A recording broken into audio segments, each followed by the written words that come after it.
Alexander Whitmore rolled down the window of his $90,000 SUV, pointed his phone at the sagging farmhouse, and started recording. "Say hello to the woman who turned down $1 billion, he said, laughing. "Look at it.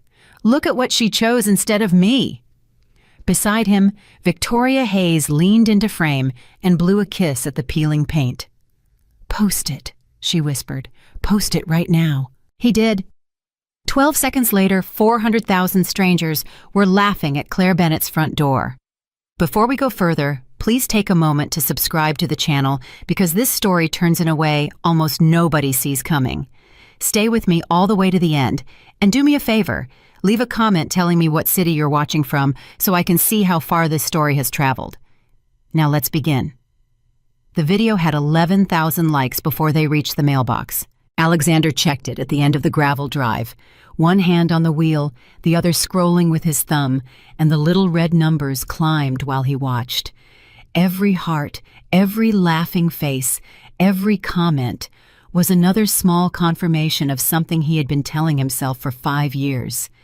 He had been right, she had been wrong, and now the whole internet could see it. "They love it," Victoria said, reading over his shoulder. "Somebody said it looks like the house from a horror movie." "Somebody's not wrong." Somebody said, and I quote, "Imagine being married to that man and picking this."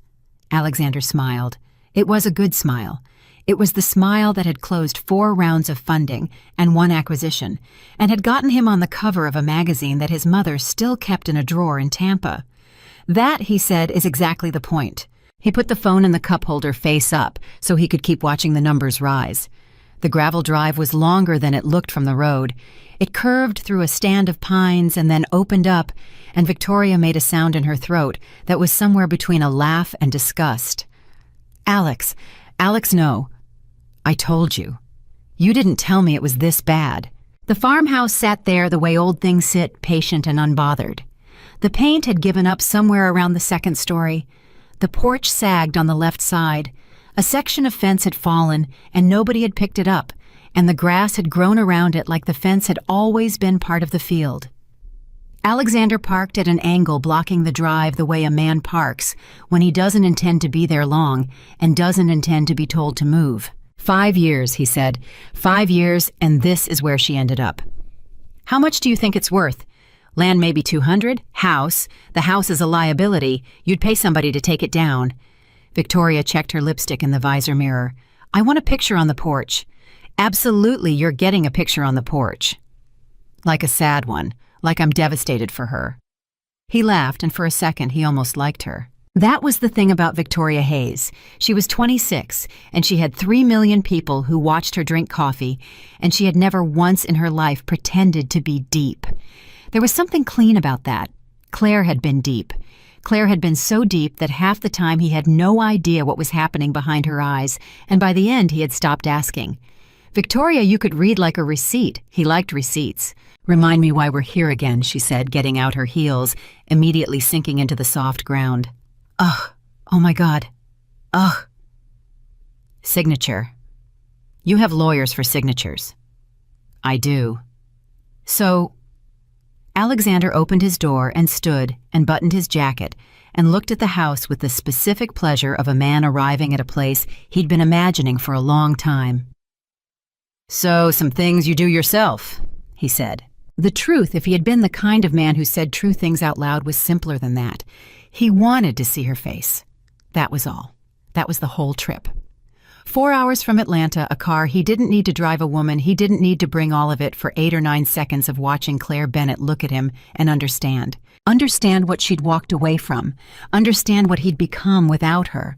Understand that when she'd stood in that lawyer's office 5 years ago and signed her name and walked out with a suitcase and a laptop bag and nothing else, she had made the single largest mistake of her life, and it had taken him half a decade to be able to prove it to her in person. He wanted her to feel small. He wanted it so badly, his teeth ached. "Alex." "What?" Victoria was staring at the porch. "There's someone in the window." He turned. There wasn't. Or there wasn't anymore. Just a curtain, and behind it, a slice of dark and the flat afternoon light coming back off the glass. "She knows we're here," he said. That's creepy. That's Claire. He started walking, and Victoria came after him, stepping like the ground was electrified, and about halfway to the porch, his phone buzzed in his jacket. He almost didn't look. He looked. Marcus. Call me. Marcus. Alexander, call me before you talk to her. Marcus, I'm serious. Alexander frowned and put it back in his pocket. Marcus Webb had been his lawyer for 9 years and had never once in 9 years typed the words, I'm serious. Marcus typed things like, per our discussion, and let's circle back Monday. Marcus had a heart rate of 42. He'd call him after. Whatever it was, it could survive 20 minutes. That decision, that one small decision made on a gravel path in the middle of a South Carolina field, would cost Alexander Whitmore everything he had. He would think about it later. He would think about it in a rented apartment with a folding chair and a television on the floor, and he would replay that exact moment, the buzz in his jacket, the choice not to answer over and over for years. But he didn't know that yet. He climbed the steps. The porch didn't creak. He noticed that and didn't notice that he'd noticed it. He'd expected a creak. It was the kind of porch that owed you a creak. Victoria was already posing against the railing with her bottom lip pushed out. Take it. Take it, the light's good. He took 3. She reviewed them, deleted 2, and made a small, satisfied noise. Caption, she said, praying for her. Victoria burst out laughing. You're evil. I'm accurate. He raised his hand to knock. The door opened first. It didn't fly open. It didn't get yanked. It swung smooth and silent on hinges that should have shrieked, and Claire Bennett stood there with one hand on the frame and looked at him.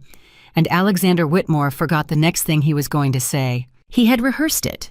In the car, 4 hours he'd worked on it. Something light, something that landed like a joke and cut like a blade. Hello, Claire, I brought a photographer.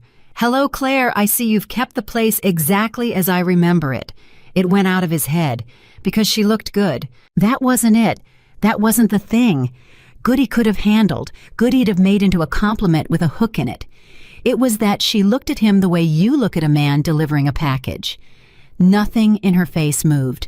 Not surprise, not anger, not the old flinch she used to do the little hitch around the eyes when he raised his voice, the one he used to be able to summon in her, the way you flip a switch. She was 41 years old, and she was wearing a gray sweater with the sleeves pushed up and no jewelry and no shoes, and she looked at him like she'd been expecting a delivery, and here it was.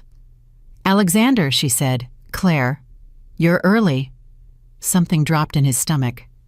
Early, he repeated. I told your office 2 o'clock. It's 1:40. He hadn't called her office. He hadn't called anybody. He had gotten in the car this morning on impulse, on appetite, because he'd woken up at 4 and lain in the dark with his heart going and known that today was the day, and there was no way, no possible way, that she had known he was coming. I didn't, he started. You didn't call. I know. Claire stepped back from the door. Come in, both of you. And she walked away into the house. Just walked away. Left the door standing open, left her back to him. Victoria looked at Alexander with her eyebrows almost in her hairline. Is she high? She whispered. Shut up. Victoria, shut up. He didn't know why he'd snapped.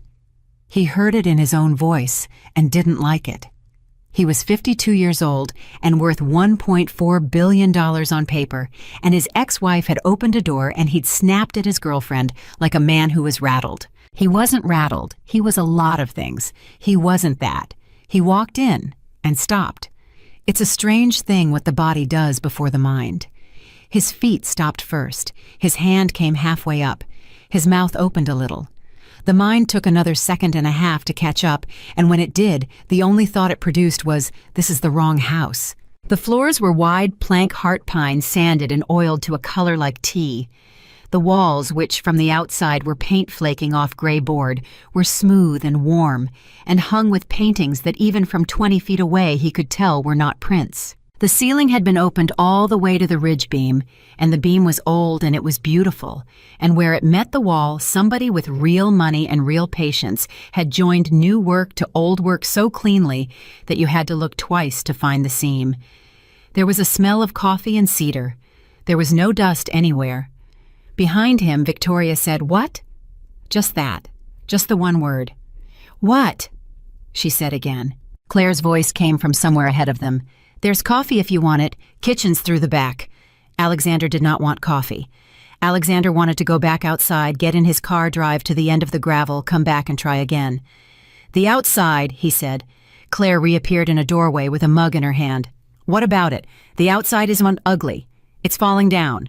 "It's not falling down," Claire said. "It's just ugly. There's a difference. The structure's sound. It's been sound for 4 years." She sipped. "The paint's a choice." "A choice? You'd be amazed how few people knock on a door like that." Victoria had drifted 3 steps into the room and was staring at the far wall with her phone forgotten in her hand. "Alex," she said. "Alex." "What? Is that real?" He followed her eyes. He was not an art person. He had an art person. But he had been in enough rooms with enough people who had art people, and he knew the difference between something bought and something acquired, and the canvas on that wall had the specific quality of a thing that had been fought over.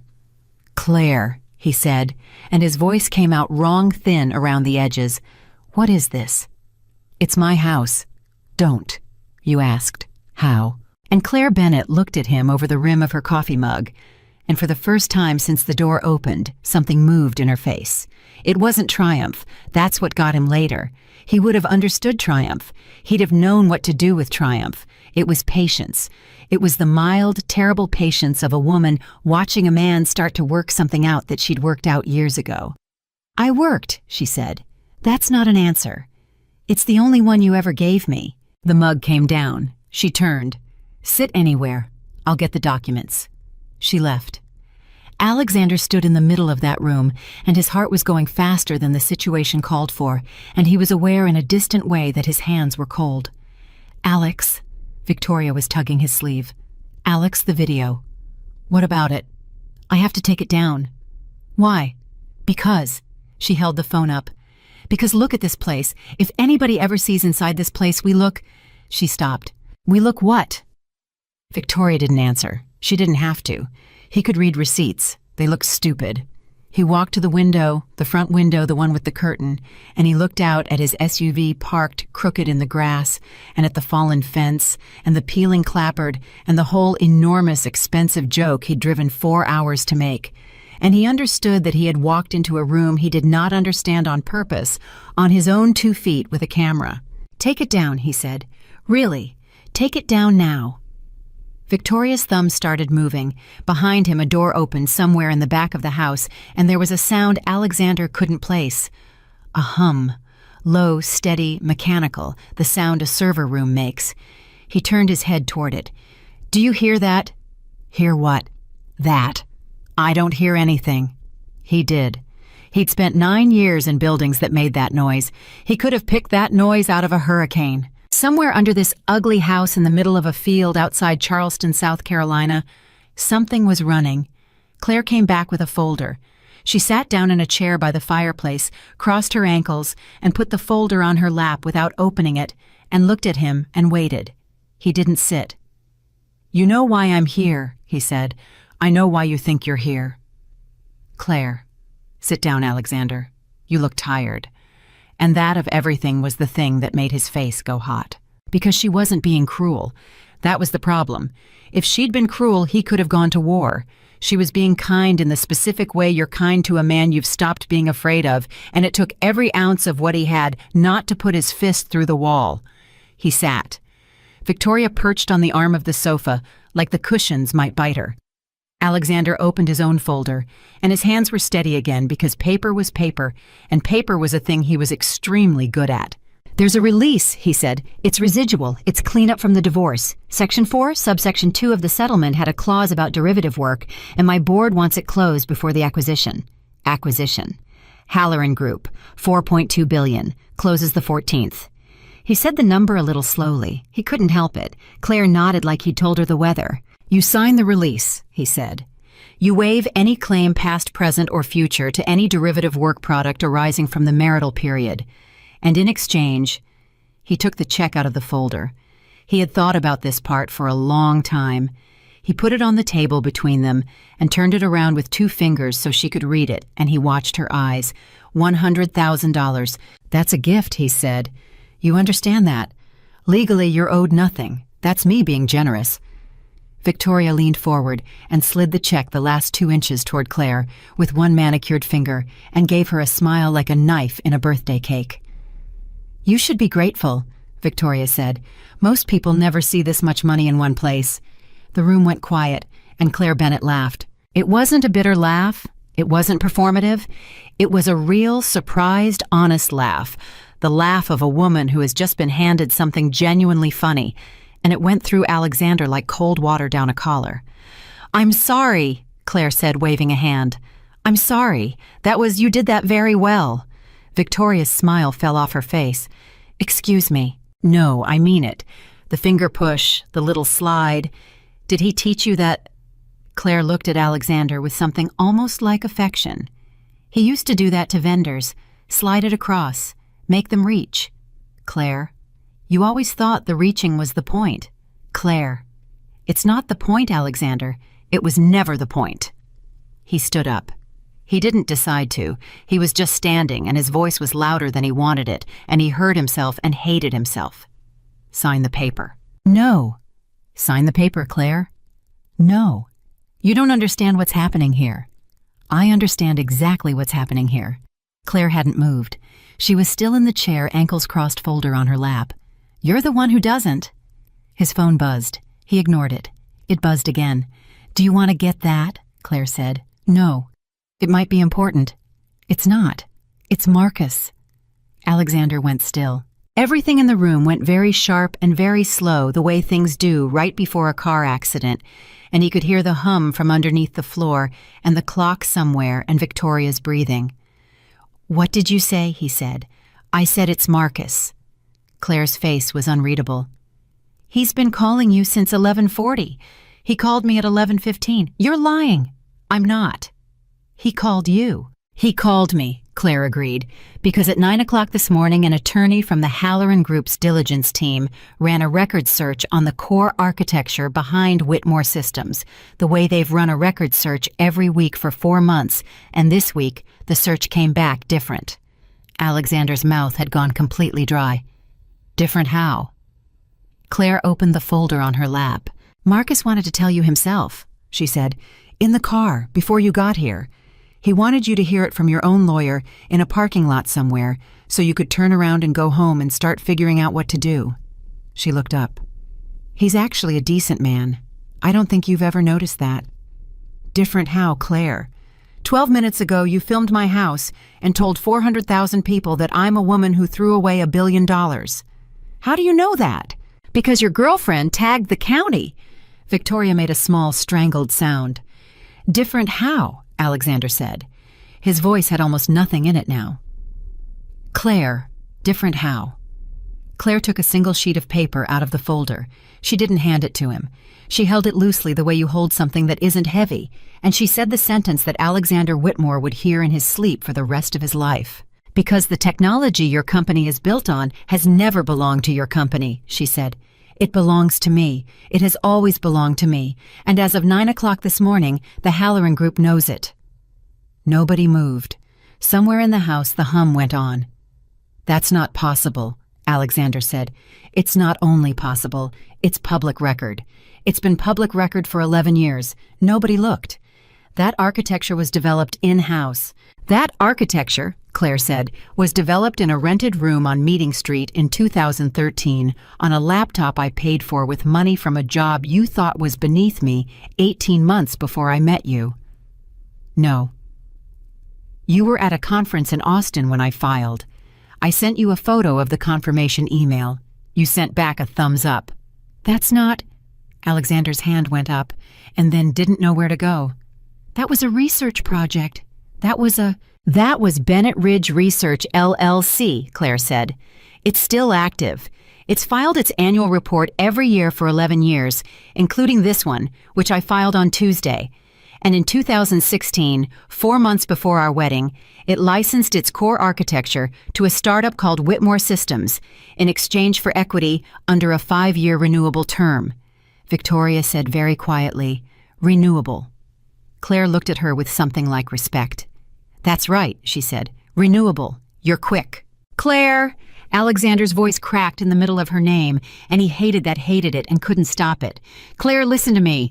The license lapsed in 2021, Claire said. 91 days after our divorce was final. I didn't renew it. Nobody asked me to. Nobody at your company has ever asked me to, because nobody at your company has ever known the license existed, because the man who signed it was so certain the whole thing was a hobby of mine that he never mentioned it to a single lawyer, accountant, or board member in 9 years. The paper was still in her hand. "For 5 years, Claire said, your company has been running on my property without a license. Every product, every patent that builds on it, every dollar of that $4.2 billion. Alexander sat back down. He didn't decide that either. The chair was just there, and then he was in it, and his ears were ringing. "You knew," he said. "Yes. You knew, and you let it." He couldn't finish it. "For 5 years, Claire said.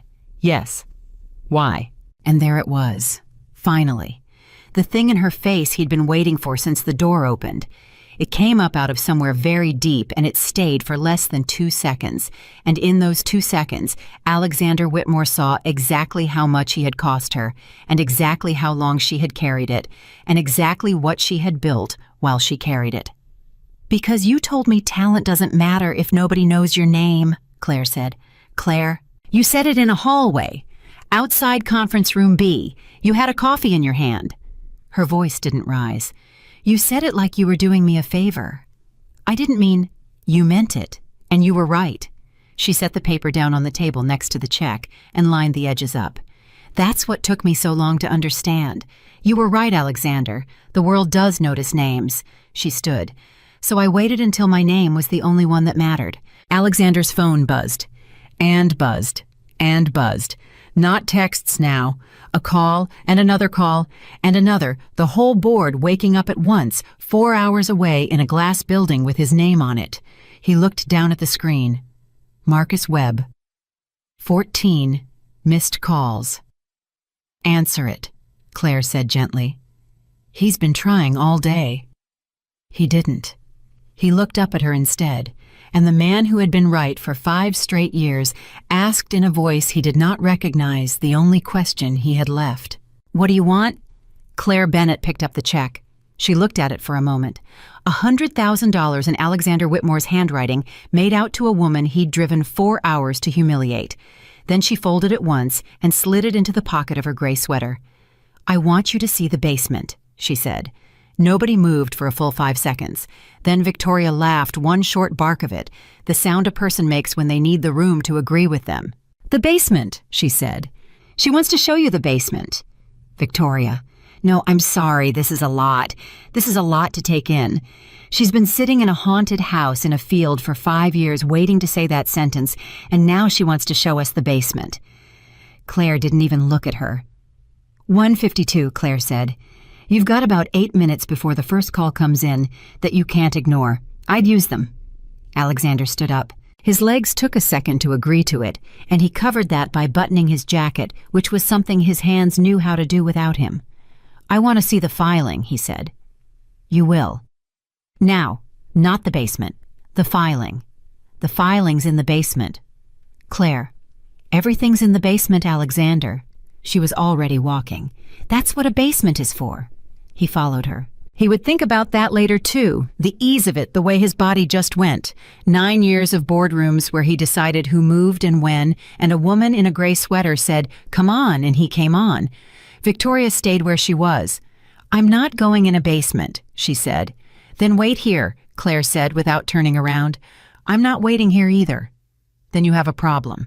The hallway ran back past a staircase and a door and another door, and the second door wasn't a door. Alexander registered that in the same distant way he'd registered the porch not creaking.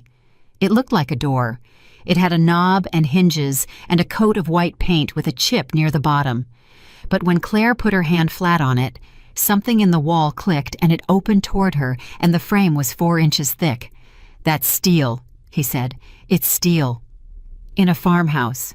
"In my farmhouse!" There were stairs down, concrete poured clean with a rail, and the hum he'd been hearing through the floor stopped being a hum and became a sound with weight to it, a low, mechanical breathing cold air moving somewhere below. Victoria arrived behind them at a fast walk and stopped so hard her heel skidded.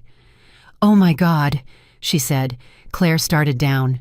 Alexander went after her, and his hand found the rail, and he was very aware of that, of needing the rail, of being a man who needed the rail. 14 steps. He counted them. He didn't know why he counted them. At the bottom, Claire touched a panel on the wall, and the lights came up in sections left to right, and Alexander Whitmore stopped breathing for about 2 full seconds. "Sit if you need to," Claire said. "There's a stool." He didn't sit. He stood at the bottom of the stairs in the middle of what was unquestionably a working lab, and he looked at racks that he recognized, and cooling that he recognized, and hardware that his own company had put a purchase order in for last quarter and been told there was a 14-month wait. "How many?" he said. "Does it matter?" "How many, Claire?" "Enough." Victoria came down the last 3 steps and stopped and said, "What is this? What is any of this?" "It's a research facility," Claire said, "in a basement.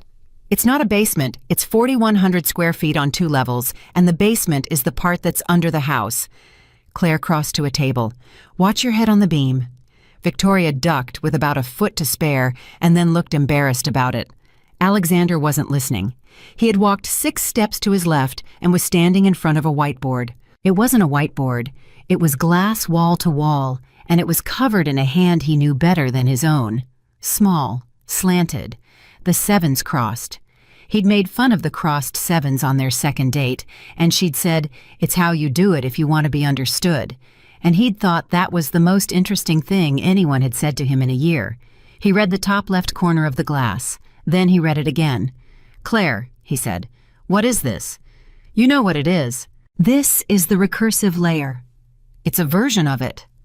This is..." He put his hand up toward the glass and then didn't touch it. "This is 4 generations past what we're shipping." 6, Claire said. "But who's counting?" "You can't have 6. Alexander, you can't have 6. We have 340 engineers. We have a campus. You have 340 engineers optimizing a thing they don't understand," Claire said, because the woman who understood it wasn't invited to the meetings. He turned around. She was leaning against the table with her arms folded, and she was watching him with an expression he'd never seen on her face in 9 years of marriage. She was watching him work. She was watching him the way he used to watch junior analysts waiting to see how long it took them to get there. 2 o'clock, Claire said, right on time. His phone went off in his pocket, not a buzz this time, the ringer. He'd never turned the ringer on. He hadn't touched the ringer, and it was going loud and stupid in that cold humming room, and the screen said, Marcus Webb. "Answer it," Claire said. "No." "Alexander." I said no. "He's going to keep calling until you do, and every minute you don't, it gets worse for him. He's got a board on hold. He's got a diligence team from Halloran sitting in a conference room in Atlanta with their coats on." Claire tilted her head. "Do you know what it means when the buyer's people put their coats on?" The phone rang out. Started again immediately. "Answer the phone," Claire said. He answered the phone. He put it to his ear, and he did not say hello. "Alexander." Marcus Webb's voice, and Alexander had known that voice for 9 years, and had never once heard it do what it was doing. "Alexander, tell me where you are." "Charleston." Silence. "Marcus, tell me you're not at the house." "I'm at the house." The sound Marcus made was not a word.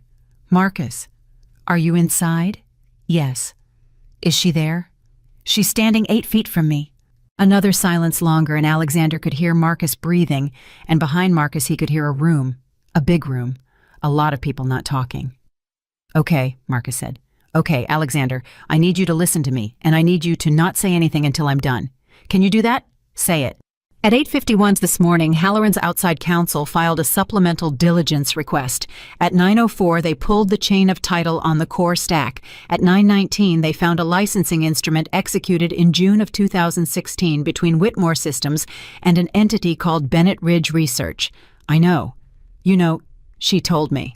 Alexander. Marcus's voice went up half an octave. Alexander, do you understand that I have spent 5 hours trying to find a copy of that instrument in our files, and it is not in our files. It's not anywhere. It's not in the data room. It's not in the 2016 folder. It's not in the vault. The only copy in existence is the one Halloran pulled off a state database, and I have read it 11 times, and Alexander, you signed it. I don't remember signing it. You signed it in blue pen on a Tuesday, and there's a scan and your signature is on it. Alexander closed his eyes. He could see it. That was the horror of it. He could actually see it once Marcus said the word Tuesday, their apartment on Rutledge, a stack of paper on the counter next to a box of cereal, Claire saying it's the licensing thing for the LLC. It's just housekeeping, and him signing 4 pages without reading a word because he was late and because it was Claire and because he had understood all the way down in his bones that nothing Claire did mattered. Alexander, are you there? I'm here. Get out of the house. What? Get out of the house. Get in the car. Do not sign anything. Do not agree to anything. Do not say a single sentence to that woman that starts with the word I. Get in the car and drive back here, and let me try to build something out of this. Marcus, you're not hearing me. The license lapsed. Alexander, the license lapsed 5 years ago. Everything you have shipped since 2021 is derivative work product on unlicensed architecture, and every patent that builds on it is... He stopped. I need you in a room with me. How bad? Get in the car. How bad, Marcus? There was a pause, and in that pause, Alexander heard the big room behind his lawyer go completely, perfectly silent, and he knew somebody had just put a phone on speaker. It's not a deal problem, Marcus said. It was a deal problem at 9. At 11, it became a company problem. 90 minutes ago, it became a personal problem. Personal. You certified chain of title, twice, in writing, to a buyer. Marcus's voice had gone flat, and flat was how Marcus said things he'd already thought about for hours. You signed a rep and warranty in March that says the company owns or licenses all material IP. You signed a bring down of that rep 11 days ago. Alexander opened his eyes. Claire was still leaning against the table, arms folded, watching him. That's not, he said. I didn't know. That's the argument, Marcus said. It's a bad one. Get in the car. Alexander turned away from her, which was ridiculous, because the room wasn't big enough to turn away in. There's a way through this, he said quietly. Marcus, there's always a way through. There's one way through, and she's standing 8 feet from you, Marcus said. And Alexander, I have to tell you something, and I need you to hear it, not react to it. What? She called me first. Alexander's whole body went cold. What? 11:15 this morning, before Halloran's counsel called me, before I knew there was anything to know. Marcus took a breath. She called my direct line, and she said, Marcus, in about 40 minutes, you're going to get a call, and when you get it, I want you to remember that I called you before you got it. And then she said, don't let him drive down here, and then she hung up. The hum of the room filled Alexander's ears like water. Alexander, she told you not to let me come. Yes. Why would she? I don't know, Marcus said. I've been asking myself that for 3 hours. Alexander, get in the car. Alexander lowered the phone. He didn't hang up. He just lowered it, and it went on making Marcus's voice into a small, tinny sound down by his thigh, and he looked at his ex-wife across 4,000 square feet of a laboratory in a field in South Carolina. You told him not to let me come, he said. Claire nodded. Why? Because I didn't want you here, Claire said. Victoria from somewhere behind him said, Wait, what? I didn't want him here. Claire pushed off the table. I didn't need him here. I've needed exactly nothing from this man in 5 years, and today was not the day I started. Then why did you let me in? Because you were already on the porch. Claire, because your girlfriend was on my porch with a phone, Claire said.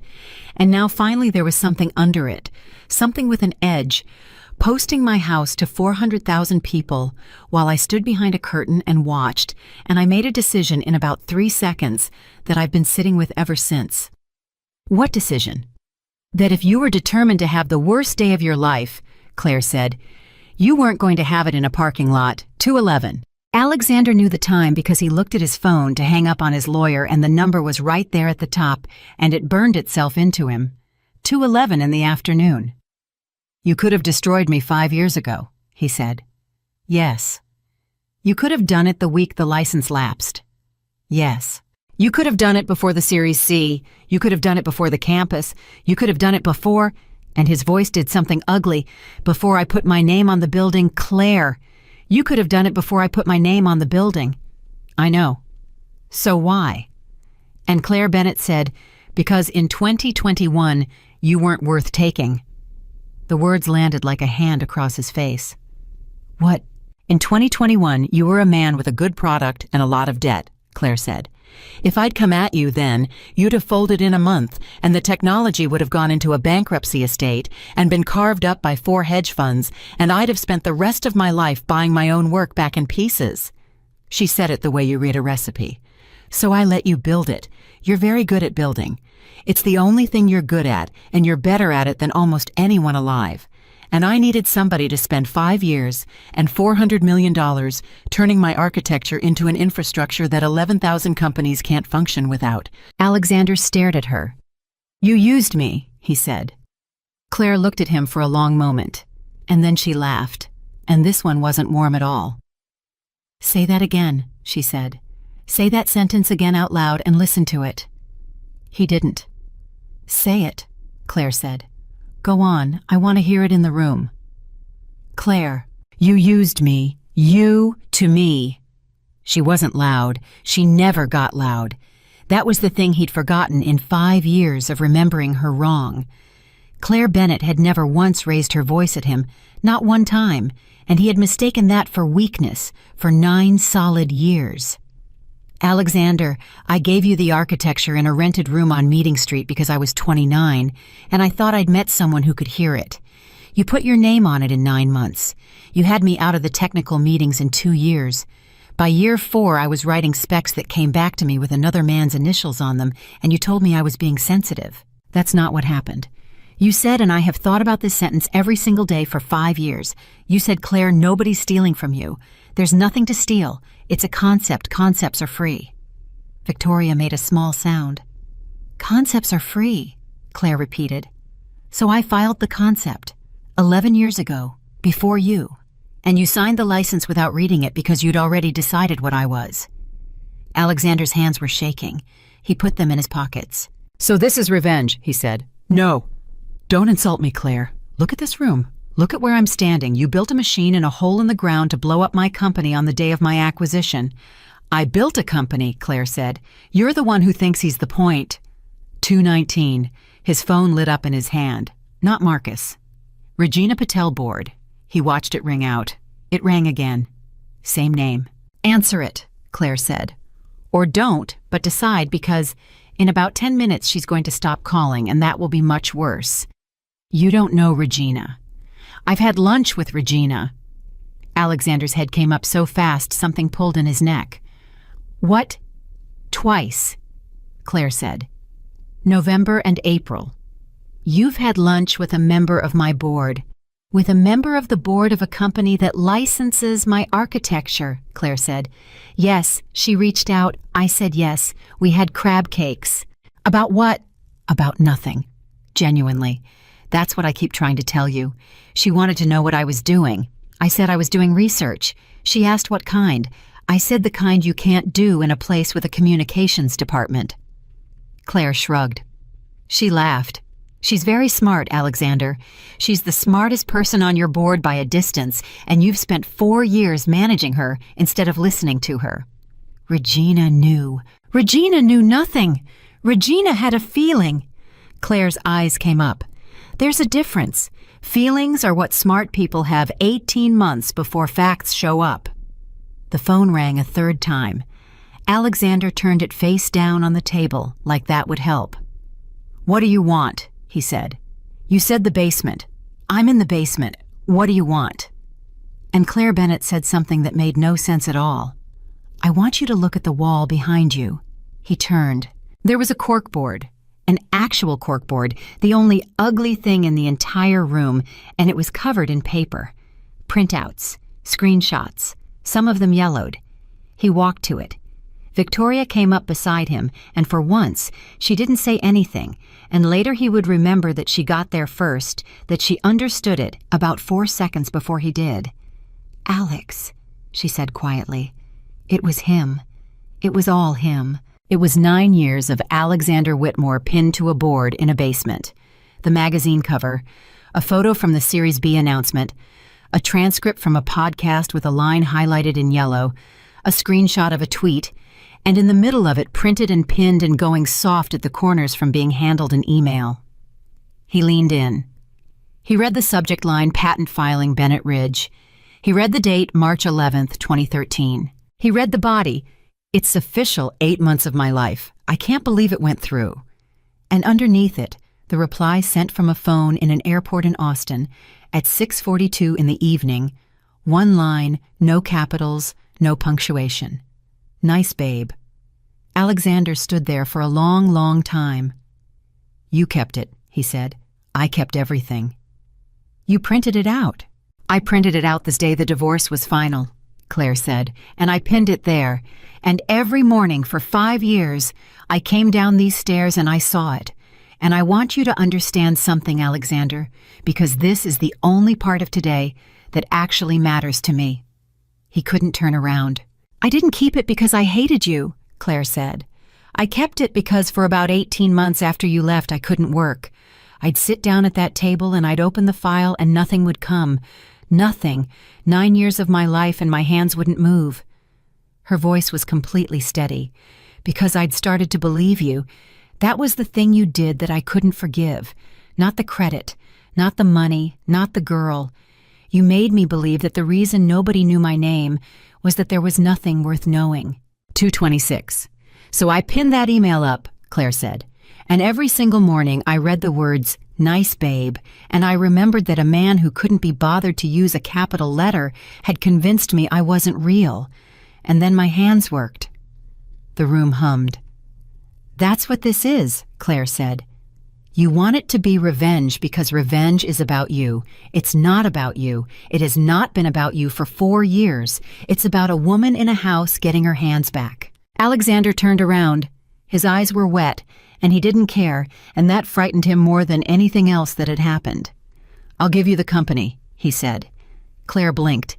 It was the first time all day he'd surprised her, and he saw it, and something in him leapt at it like a dog at meat. "Say that again?" she said. "I'll give you the company." He was moving toward her. "Not a settlement, not a license. The company. Board seat chair, CTO name on the building. Take the name off the building, I don't care. Come back in." "Alexander, you want your name known. Nobody's better at that than me. Nobody. You said it yourself, it's the only thing I'm good at." His hands were out. Claire, look at what you've got down here. 6 generations. 6. You know what that is in the market right now. You know what Halloran would pay, not 4.2, 9, 11. Claire, we'd break the record." "We," Claire said. "You and me. We'd break the record." "Yes." 9 minutes ago you called this revenge," Claire said. "Now it's a term sheet." "That's what I do." "I know," Claire said. "That's the whole problem, Alexander. That's the entire problem, and you just said it out loud, and you don't even hear it." The stairs creaked. Not the stairs. Above them. The floor. Alexander's head came around. "Is someone here?" "Yes," Claire said. "Who?" 2:31, Claire said. "She's early too. It runs in the family." Footsteps crossed the ceiling. Slow. Heavy, but not a man's heavy. The weight of somebody who takes their time. Victoria whispered, "Alex, who is that? Claire." Alexander's voice had changed again. "Claire, who's upstairs." Claire pushed off the table and started for the stairs and paused at the bottom with her hand on the rail. "Do you remember," she said, "at the deposition the second day, when your lawyer asked me who else could corroborate that I'd done the foundational work and I said nobody, and you looked at me across the table and you smiled?" Alexander said nothing. "You smiled," Claire said. "I watched you do it. You thought you'd won the room." "Claire." "I lied," Claire said. The footsteps stopped directly above them. "There was somebody," Claire said. "There was somebody in that rented room on Meeting Street in 2013 for 8 months. She was 23. She was doing a PhD she didn't finish. She sat across from me at a folding table and she wrote about 40% of the original commit history with her own hands. Alexander's mouth opened. No, he said. She left in 2014, Claire said. She went to Seattle. She got married. She got divorced. She spent 11 years telling herself she'd walked away from something that never would have mattered anyway. No. She flew in this morning, Claire said. Her name's on the filing Alexander. It's the second name. Nobody ever reads the second name. And Alexander Whitmore, who had built a billion-dollar empire on the certainty that nothing his wife had ever done in a rented room could possibly matter, heard the door at the top of the stairs open. You've met her, Claire said. You interviewed her in 2019. You didn't recognize her. You told her she wasn't senior enough for the role, and you gave her 14 minutes. The footsteps started down. 14 steps. Alexander counted them again. He couldn't help it. At step 9, a hand came into the light on the rail, and there was a wedding ring on it, and then a shoulder, and then a woman he had genuinely, completely, absolutely never thought about again in 7 years. Hi, Alexander, she said. It's Dana Cho. His knees actually went. He caught the table. 14 minutes, Dana said. I timed it. I sat in my car in your parking garage after, and I timed it because I wanted to be fair to you, and it was 14 minutes and 11 of them were you talking about the campus. Dana. His voice was a scrape. Dana, You didn't know? I know. She reached the bottom and stood next to Claire and looked around the room like a woman coming home. That's the thing about you. Nobody believes Claire. I've been telling her for a year. He's not evil. He's just never had to look. Dana, Claire said gently. I'm fine. You're not. I'm fine. Dana Cho set a bag on the table. I'm just going to say the thing, and then I'm going to go upstairs and have a glass of something. Say the thing, Claire said. Dana turned to Alexander. I'm not here for money, she said. Claire offered me money in December, and I said no, and she offered again in February, and I said no, and then in March she stopped offering, which is how I knew she was serious about me. I'm here because in 9 days there's going to be a filing, and my name is going to be on it, and there is going to be a room full of people from the Halloran Group, and your board, and 2 law firms, and every single one of them is going to ask the same question. She let that sit. They're going to ask if there's anybody who was in that room in 2013, Dana said, and for 5 years the answer to that question was no, and that's the only reason you've been able to sleep. Alexander couldn't speak. The answer's not no anymore, Dana said. Above them, faintly Alexander's phone began to ring on the table where he'd turned it face down, and this time he didn't even look at it. 2:38. Victoria Hayes said in a voice about an octave higher than usual, I'm sorry. Can I ask a question? Can I just ask one question? Claire looked at her. Go ahead. Are we in trouble? Am I in trouble? Victoria's hands were up near her collarbone. Because I posted a video. 12 minutes before I found out he doesn't own his company, I posted a video of your house with the county tagged and a caption that said, she swallowed. It doesn't matter what it said. It said praying for her, Claire said. Victoria went white. You saw it. 400,000 people saw it, Claire said. I'm one of them. I deleted it. You deleted it at 1:51, Claire said. The internet had it at 1:39. Victoria turned to Alexander. And Alexander Whitmore, who had 4 missed calls from his board and 11 from his lawyer, and a woman he'd given 14 minutes standing between him and the stairs, did the thing that told Victoria everything she needed to know about the next 6 months of her life. He didn't look at her. He didn't defend her. He didn't reach for her. He didn't say she's 26, she didn't know, leave her out of it. He looked at Claire and he said, What's your number? My what? Your number, Claire. Everybody has one. You've had 5 years to pick it. What is it? And Claire Bennett said very quietly, Alexander, there's no number. There's always a number. Not this time. There's a number. You're not listening. Claire's voice dropped and it got quiet, and quiet was where all of Claire's damage lived. I'm not selling. I'm not licensing. I'm not partnering. I'm not settling. On Monday morning at 9 o'clock, Bennett Ridge Research is going to file for injunctive relief and a full accounting of 5 years of unlicensed use, and I'm going to win, And I'm not going to take your money, Alexander. I'm going to take the thing." "What thing?" "The stack," Claire said. "All of it. Everything built on my architecture since 2021. It reverts. That's not a negotiation, that's what the instrument says, and you signed it in blue pen on a Tuesday." Alexander stared at her. "That's the whole company," he whispered. "Yes. That's 11,000 customers. They'll be fine. They'll have a better one." "That's 340 people, Claire. That's 340 people with mortgages." And Claire Bennett smiled for the first time all afternoon, and it was the saddest thing Alexander had ever seen on a human face. "There he is," she said. "What, 5 years." Her eyes were shining and her voice didn't shake. 5 years, and it took a firing squad to get you to say the word people, and even now you only said it because you thought it might work on me. "That's not—" "It might have," Claire said. "If you'd said it at 1:40, before the check, before praying for her." She picked up her coffee mug from the table and found it cold and set it down again. 2:44, she said. "Go home, Alexander." He didn't move. "Go home." "Claire, your lawyer's right. You should be in a room with him." She started up the stairs. "Take the girl. Take the car. Take the check. Actually, I don't want it. It's in my sweater and it's making me feel strange." She stopped 4 steps up and turned around, and Alexander looked up at her, and it was the first time all day he'd had to look up. "One more thing," Claire said. "What?" "You asked me at the door how I afforded all this," she said. "I said I worked. That was true.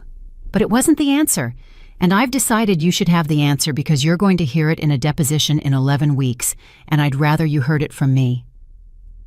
Alexander waited. "Bennett Ridge has had 1 customer since 2022, Claire said. 1. They pay a licensing fee. It's the only revenue this company has ever had, and it's more than enough." "Who?" Alexander said. Claire looked at him for a long moment. "The Halloran Group," she said. The room went absolutely silent. Even the hum seemed to stop. "They've been licensing the 6th generation for 4 years, Claire said. Quietly, through a subsidiary. They came to me in 2022 because their people looked at your stack and figured out in about 9 days what your board hasn't figured out in 9 years, which is that the interesting part of Whitmore Systems was never Whitmore." Alexander couldn't feel his hands. Couldn't. "They were never buying your company," Claire said. "They were buying your customer list and closing you. The 4.2 was a number to get you to sign the reps and warranties so that when the title came apart, it came apart on you and not on them." "That's not possible." "I told them not to," Claire said. "I want you to know that. In April, I told them it was too much and they laughed at me. And I've thought about that a lot, Alexander. I've thought about the fact that I sat in a room in Atlanta and told a group of men that they were being unnecessarily cruel to you." She turned and went up 2 more steps. "They didn't listen to me either," she said. "You'd have liked them." And Claire Bennett walked up out of her own basement and left her ex-husband standing in the middle of everything he'd never known he didn't own. Dana Cho waited until the door at the top of the stairs closed. Then she pulled out a chair, sat down and said, "You can stop standing like that. Nobody's watching." Alexander didn't move. "Alexander, I'm fine. You're holding a table." He looked down. He was, both hands white at the knuckles the way a man holds a rail in weather. He let go. "There," Dana said. "Sit." "I don't want to sit." "Okay." She reached into the bag she'd set down and took out a bottle of water and drank about half of it in one go, and Alexander watched her do it and understood that she was nervous. She'd been nervous the entire time. She'd come down those stairs with her voice perfectly level, and her hands had been shaking, and she'd hidden it by putting a bag down, and he knew that trick because it was his trick. "You're scared," he said. "Of course I'm scared." Dana capped the bottle. "You're Alexander Whitmore." "Not for much longer." "That's not how it works, and you know it." She set the bottle down. "Men like you get 4 more lives. I'll read about you in 9 years. You'll be doing a podcast about resilience." 2:47, Alexander said. "What? Nothing." He rubbed his face with both hands. "She keeps saying the time. It's in my head now. She does that on purpose. I know she does it on purpose." His hands came down. She's done it on purpose since 2011. She used to do it to me before dinner parties. It's the only aggressive thing she's ever done in her life, and she does it with a clock. Dana almost smiled. You remember that? She said. I remember everything about her. No, Dana said, and the almost smile went. You don't. That's the whole reason I'm in this basement. Alexander looked at her, really looked for the first time and tried to find 23 in her face, tried to find a folding table in a rented room on Meeting Street, and got nothing. She was 40-something now. She looked like a person who'd had a life. I don't remember you, he said. I know. I'm not saying it to be cruel. I'm saying it because everything else today has been a lie I told myself, and I'm trying to stop. He shook his head slowly. I don't remember you at all. Not the room, not the interview, nothing. Dana nodded like a woman getting a diagnosis she'd already read about online. Yeah, she said. That's what I figured. Dana. No, it's good. It's actually good. She pulled the chair around and sat forward with her elbows on her knees. Because for 7 years, I've had this whole thing built up where you did it to me. You specifically. Alexander Whitmore looked at me across a conference table and decided I was nothing. That's a story with a villain in it. You can live in a story with a villain. And you don't remember. Dana spread her hands. So there's no villain. There's just a guy who looked at me for 14 minutes and genuinely honestly didn't see anything there. Not because he hated me. Because there was nothing in his head that could see it. Alexander said nothing. That's worse, Dana said. I want you to know that. That's so much worse. The hum went on around them. I told her not to do this, Dana said. Alexander's head came up. What? In January. Dana picked at the label on the bottle. I told her she should take a settlement. 400 million walk away, buy an island, never think about you again. I said it in this room. I sat right here and I told Claire Bennett that revenge is a full-time job with no pension. What did she say? She said it wasn't revenge. Everybody says that. She said it wasn't revenge, Dana repeated, and then she took me upstairs and showed me the door. Alexander frowned. The door. The front door. The old wooden one. Dana looked up. She said, do you know why I keep the outside like that? And I said, because you don't want people knocking. And she said no. She said it's so that when somebody does knock, I know exactly what they came for. Alexander's stomach turned over. 251, Dana said. You should go up. She's making sandwiches. She's what? She's making sandwiches, Dana said. It's Claire. She's been up since 4. She hasn't eaten. She's going to feed you a sandwich, and it's going to be the worst thing that happens to you all day. He went up.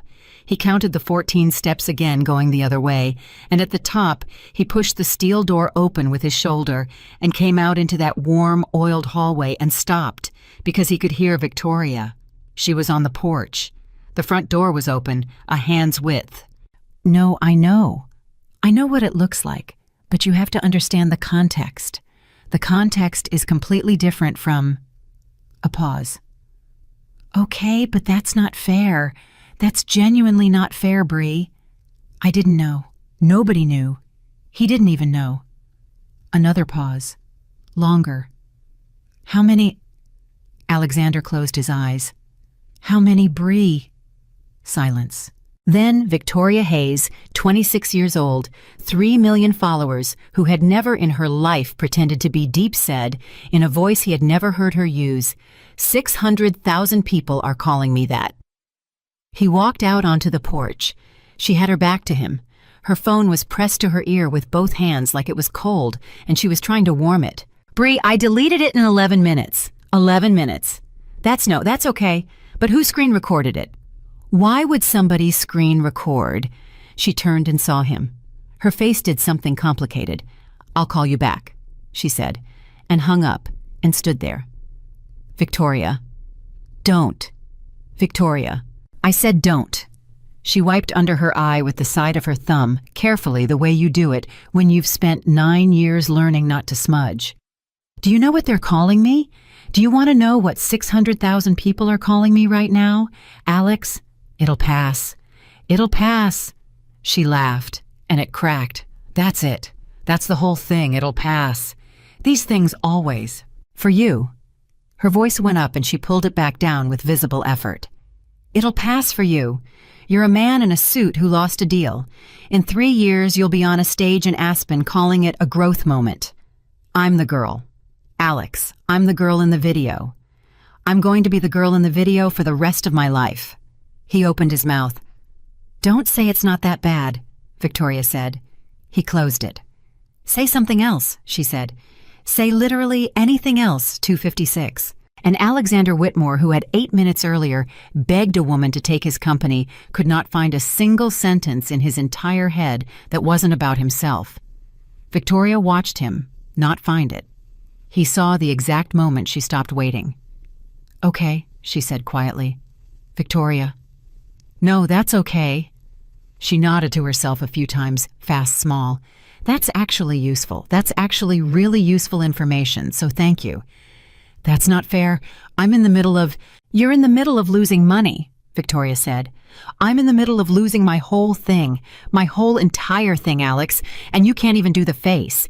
You can't even do the face where you pretend. She went past him into the house. Where are you going? To get a glass of water from your ex-wife, Victoria said, because she's the only person here who's looked at me all day. The screen door banged. Alexander stood alone on a sagging porch outside Charleston, South Carolina, and his phone rang.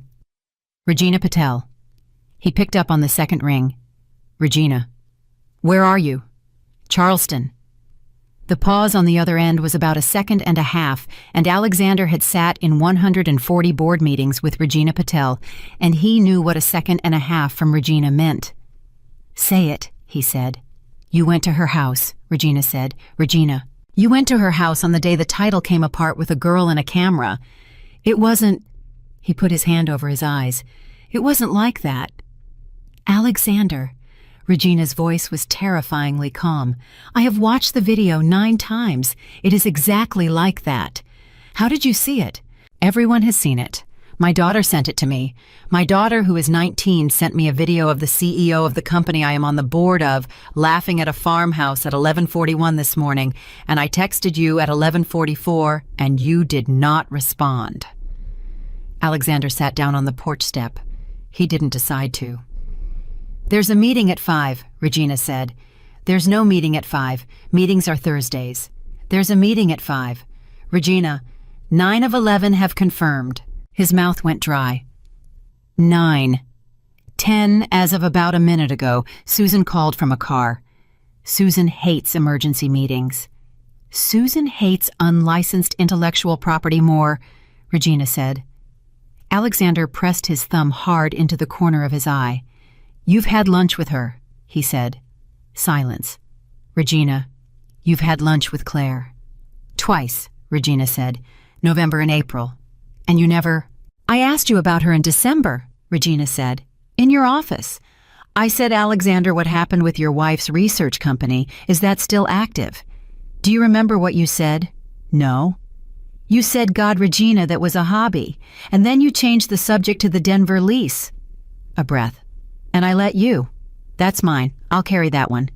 Regina, listen to me. No. One word flat as a table.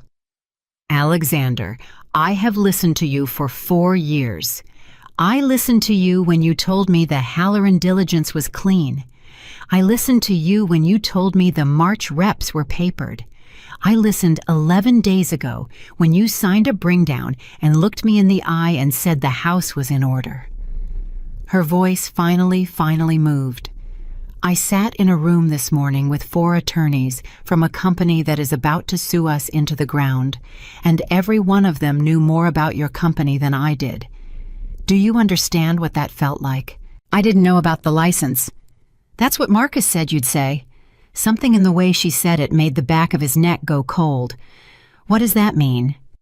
5 o'clock, Regina said. Be on the call. Regina, what does that mean? Ask your lawyer, Regina Patel said, and hung up. 3:02.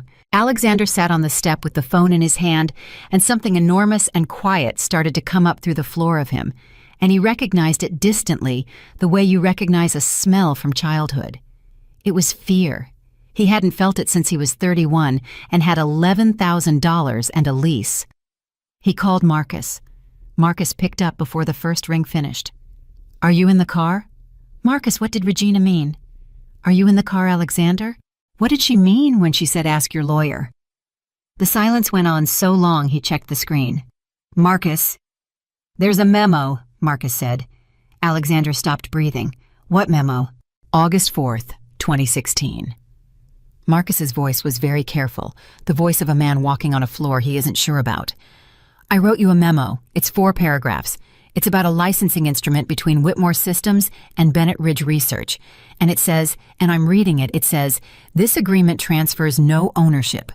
The company's position in the core architecture is a 5-year license renewable at licensor's discretion. Recommend immediate renegotiation to a perpetual grant or assignment before Series A. This is the single largest structural risk in the company." Alexander couldn't feel his face. "I never saw that." "You read it," Marcus said.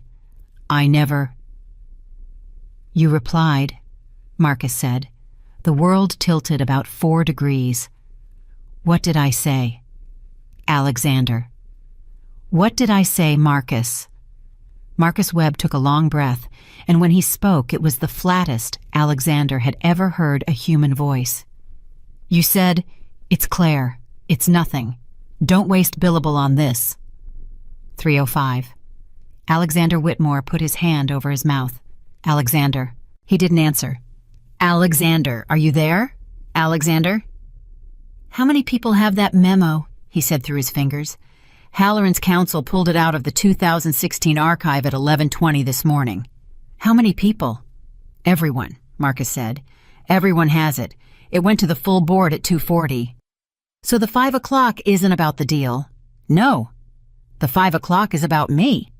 "Yes," Alexander laughed. It came out of him without permission, a horrible flat sound, and he heard it go out across the field. 9 years, he said. 9 years, Marcus. And the thing that kills me isn't the license. It's a sentence I typed in 11 seconds. "Alexander, it's Claire. It's nothing." He said it slowly. "I don't even remember typing that. I've typed 40,000 emails. That one's going to be on my headstone. Listen to me. There's a version of this we survive." "Is there?" "Yes, it's ugly and it's expensive and you don't come out of it as CEO, but there's a version—" "She won't take money," Alexander said. "Everyone takes money." "That's what I said." He stared out at the fallen fence in the grass. "Marcus, I said that exact sentence to her 90 minutes ago in a basement, and she looked at me like I was a child. Then we go at it from the other side. If we can show she sat on the laps for 5 years with knowledge, we've got laches, we've got acquiescence, she'll say she was building. She can say whatever she wants, a judge. Marcus." Alexander's voice was very quiet now. "She's got the second name." Silence. "What? On the 2013 filing, there's a second name. There was somebody in the room." "There's nobody in the Alexander. We deposed her. She said under oath there was nobody who could corroborate." "She lied," Alexander said. "She lied under oath. She lied under oath about a fact that helped me," Alexander said. "And she's about to walk into a courtroom and say so. And Marcus, you know what a jury does with a woman who perjured herself in her own divorce to protect the man who was robbing her." Marcus said nothing for 4 seconds. "They love her," he said. "They love her." "Oh, God. Yeah. Alexander, I have to tell the board that." "I know you do. I have to tell them before 5. "I know." Another silence. "For what it's worth," Marcus said, "I'm sorry." "You wrote the memo, Marcus. You did your job in 2016, and I told you not to waste billable." Alexander closed his eyes. "You've got nothing to be sorry about. You're the only person in this whole thing who did their job. That's not—" "Take care of yourself," Alexander said, and hung up on a man he'd known for 9 years. 3:11. He sat on the step for a while. Behind him, through the screen, he could hear voices in the kitchen. 2 women. Then 3. He couldn't hear the words. He heard Victoria laugh once wetly, the way you laugh when someone's been kind to you at the wrong moment. He went inside. They were at a table, Claire at one end, Dana at the other, Victoria in between with a glass of water and red eyes and a plate in front of her with half a sandwich on it. All 3 of them stopped talking. Sit down, Claire said. Claire. Alexander, sit down. There's one for you. There was. There was a plate with a sandwich on it, and it was cut on the diagonal, which she had done for 9 years, which he had never once said thank you for. And Alexander Whitmore stood in that kitchen and looked at a sandwich cut on the diagonal and felt something in his chest give way like ice on a pond. He sat. He didn't touch it. Eat it, Claire said. I can't. You haven't eaten since Atlanta. How do you know that? Because you never eat before something you want, Claire said. You've done it your whole life. You didn't eat before the Series B. You didn't eat before the wedding. Victoria looked up. He does that. He's done it since he was 26, Claire said. Huh, Victoria said, and looked at Alexander like a specimen. There's a board call at 5, Alexander said. Claire nodded. I know. Of course you know. Regina texted me at 2:40. He put both hands flat on the table. Claire? There's a memo. Claire's eyes came up, and Alexander watched something go across her face that he had absolutely not expected, and it took him a second to name it, and when he named it, he wished he hadn't. She hadn't known. What memo? Claire said. August 2016. Marcus wrote me a memo saying the license was the single biggest structural risk in the company and told me to renegotiate it before the Series A. The kitchen was silent. And you said, Claire said, he didn't want to say it. And you said, Alexander, he looked at her. I said, it's Claire. It's nothing. Nobody breathed. Claire Bennett sat very still, and then she put her hand up to her mouth, and Alexander realized with genuine horror that she was going to cry, and that in 9 years of marriage and 5 years of divorce, and 1 entire afternoon of dismantling him, she had not come anywhere near it until right now. Claire, give me a second. Claire, give me a second, Alexander. Dana reached over and put her hand on Claire's wrist, and Claire didn't move it. 10 seconds went by. Okay, Claire said. She took her hand down. Her eyes were wet, and her voice was fine. Okay. I'm sorry, Alexander said. Don't. Claire, Don't. She said it gently. Not because I don't want it, because you don't mean it yet. You mean it about today. In 11 weeks, you're going to mean it about 2016, and that's the one I'd want, and you don't have it yet. That's not fair. It's completely fair, Claire said. You've had 4 hours. I've had 5 years. We're not going to get there at the same time. 3:19. There's something I don't understand, Victoria said. Everyone looked at her. She'd gone slightly pink, but she pushed on. Sorry, I know what I am here, but there's something I don't understand, and it's been bugging me since the basement. Ask, Claire said. You said you called Marcus this morning and told him not to let Alex drive down. Yes. And Alex asked why, and you said because you didn't want him here. Yes. That's a lie, Victoria said. Claire's chin came up about a ½ inch. You had the sandwiches, Victoria said. You had 4 sandwiches on a board when I walked in. There were 4. I counted because I was going to say something rude about it, and then I didn't. Nobody moved. You knew there'd be 4 people at this table, Victoria said. You made a sandwich for me. Nobody makes a sandwich for the girl in the video. Claire looked at her for a long moment, and then she said, Alexander, your girlfriend is smarter than your board. She's not my... He started automatically and then heard it and stopped, and it was too late. Victoria's face went completely blank. Wow, she said softly. Victoria. No, it's fine. She pushed her plate away about an inch. It's actually fine. It's the first true thing you've said all day. That's not what Alexander, Claire said. Stop talking. He stopped talking. Claire turned to Victoria. You're right, she said. I made 4. Why? Because I've known Alexander Whitmore for 15 years, Claire said. And I knew that when the world came apart, he wouldn't go to his lawyer and he wouldn't go to his board. He'd come here. Because I'm the only person alive who ever saw him before the money, and men like him always come back to the last person who saw them small. Alexander sat there with his hands flat on a table and his life ending in 1 hour and 40 minutes, and could not think of a single word of defense. That's the answer to your question, Claire said to Victoria. I didn't want him here, and I knew he was coming. Both of those are true. That's most of marriage, actually. Victoria let out a breath that was half a laugh. Yeah, she said. Okay. 3:26. Can I ask one more? Victoria said. Sure. What are you going to do with it, the company, if you take it? Claire didn't answer. Dana's head turned toward her. And Alexander, who had spent 9 years reading a room for a living, saw both women go still at exactly the same moment, and absolutely knew that there was a thing in this house he had not been shown. Claire, he said, eat your sandwich. Claire, what are you going to do with it? That's not your business anymore. It stopped being your business at 9 o'clock this morning. It's 340 people. Yes, Claire said, it is. So tell me. No. Claire. Alexander, in 90 minutes a board is going to vote on you, Claire said. Take the 90 minutes, sit here, eat something, look out the window. You have 90 more minutes of being the man you've been since you were 31, and then that man is over, and I'm telling you, as somebody who's done it, you should spend them sitting down. He stared at her. You're being kind to me, he said. Yes. Why? And Claire Bennett said, because I loved you. The kitchen went completely silent. Don't, she said before he could open his mouth. Don't do anything with that. It's not a door. It's a fact, and it's over, and you can have it because it's true, and because you're about to lose everything, and I'm not so far gone that I want you to lose that too. Alexander's eyes were streaming, and he made no move to stop them. I loved you for 9 years, Claire said, and you were funny and you were brave and you were the only person in South Carolina who thought my idea was worth a damn in 2013.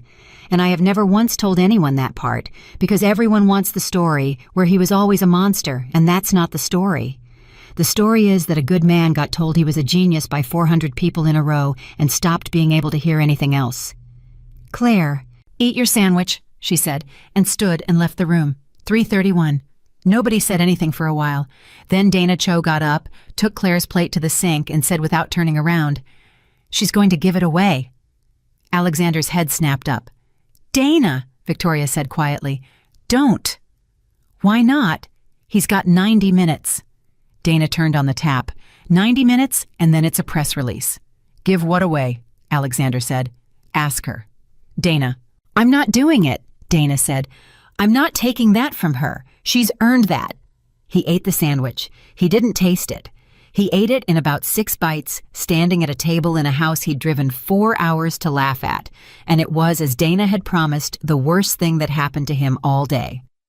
At 4:50, he went out to the porch and sat on the step and put the phone on his knee. Victoria came out at 4:54 and sat down next to him. Not close? 2 feet. You don't have to do that, he said. I'm not doing it for you, Victoria said. I just told you so for about 4 days, and then she's going to make me a bed up in the sewing room. Alexander nodded slowly. Victoria, don't. I'm not going to say it. I just want to... He stopped, started again. You said I couldn't do the face, where I pretend. Yeah, I couldn't. He turned the phone over on his knee. I want you to know that I noticed I couldn't. That's not the same as being able to. But I noticed. Victoria looked at him. That's the nicest thing you've ever said to me, she said. That's bleak. Yeah, she said. It is. 4:59. The phone lit up. He looked at it for 2 full rings. You going to answer? Victoria said. Yeah. Alex. What? Whatever they say, Victoria said. Don't beg. Okay, you can do anything else. Just don't beg. It's the only thing you'll still have at 6 o'clock. He looked at her. 26 years old, in ruined shoes on a stranger's porch, having lost everything she had in a single afternoon because of a video he'd told her to post. Okay, he said. He answered. There were 11 people on the line, and he could hear it, the specific weight of a full board, and nobody said hello. Alexander, Regina. For the record, everyone's present. Marcus is present. Counsel for the special committee is present. There's a special committee. There's been a special committee since 1:40. He closed his eyes. Go ahead, he said. The board has reviewed the Bennett Ridge licensing instrument dated June 2016, the internal memorandum dated August 4th, 2016, and your email response dated August 4th, 2016. Regina, I'm reading Alexander. Let me read. He shut up. The board has also reviewed the March representation and warranty and the bring down executed on the 7th of this month. Papers somewhere. It is the determination of the special committee that the company's certifications of chain of title were made with actual knowledge of a material defect. Alexander opened his eyes. Actual knowledge, he said. That's the finding. Regina, that email is 9 years old. I don't even remember. It's 4 sentences long, and it names her, Regina said. Alexander, it names her. You wrote her name. The line was completely silent. 11 people not breathing. A motion has been made to remove you as Chief Executive Officer effective immediately, Regina said. A second motion has been made to remove you from the board. A third motion has been made to authorize the special committee to pursue any and all claims available to the company, including against former officers. Against former officers, Alexander said. Yes. That's me. That's just me. There's only one former officer. Yes, Regina said. Alexander sat on a porch step outside Charleston with the sun going and the fence lying in the grass and heard 11 people vote. It took 90 seconds. It was unanimous. Marcus Webb voted last, and his voice didn't shake, and Alexander was glad about that in a way he couldn't have explained to anybody. Alexander, Regina said, do you want to say anything? He thought about the memo. He thought about a rented room on Meeting Street in 2013, and a girl at a folding table he'd given 14 minutes to in 2019. He thought about an email he'd sent from an airport in Austin that said, "Nice babe." He thought about a sandwich cut on the diagonal. Don't beg. It's the only thing you'll still have at 6 o'clock. No, Alexander said. Nothing. Then this call is by Regina. Yes. Tell them it wasn't a hobby, he said. Silence. Excuse me. In December, you asked me about her research company, and I said it was a hobby, and you let me change the subject, and you said you'd carry that one. His voice was steady. Don't carry it. It wasn't yours. Tell them it wasn't a hobby. Tell them it was never a hobby. Tell them she built the whole thing in a rented room before she ever met me, and I signed it away with a pen I borrowed, and I put my name on a building. He could hear somebody somewhere on that call breathing hard. Tell them her name, Alexander said. That's all. Tell them her name in the room. It's the only thing I've got left to give her, and I'd like to give it before 6. Nobody spoke. Then Regina Patel said very quietly, It's already in the minutes, Alexander. And the call ended. 5:07. He sat there with a dead phone in his hand. Victoria stood up. She didn't say anything. She put one hand on his shoulder for about 3 seconds, and then she walked down the steps and got her bag out of the SUV and started up the gravel drive on foot in ruined heels toward a road 400 yards away, and she didn't look back once. He watched her go the whole way. Behind him, the screen door opened. It's going to rain, Claire said. Alexander didn't turn around. They voted, he said. I know. They're coming after me. Personally. I know. Regina said my name, and then she said former officer in the same sentence, and it took her a second to do it. She had to think about it. He laughed, and it came apart. 9 years, and it took her a second. Claire stood in the doorway. Alexander. I'm not going to beg, he said. I want you to know that. I'm not going to beg. I'm not going to ask. I'm not going to do the thing where I say, Claire, please. I've got about 11 minutes left of being a person, and I'd like to spend them not doing that. Behind him, Claire Bennett was quiet for a long moment. Then she said, Come inside.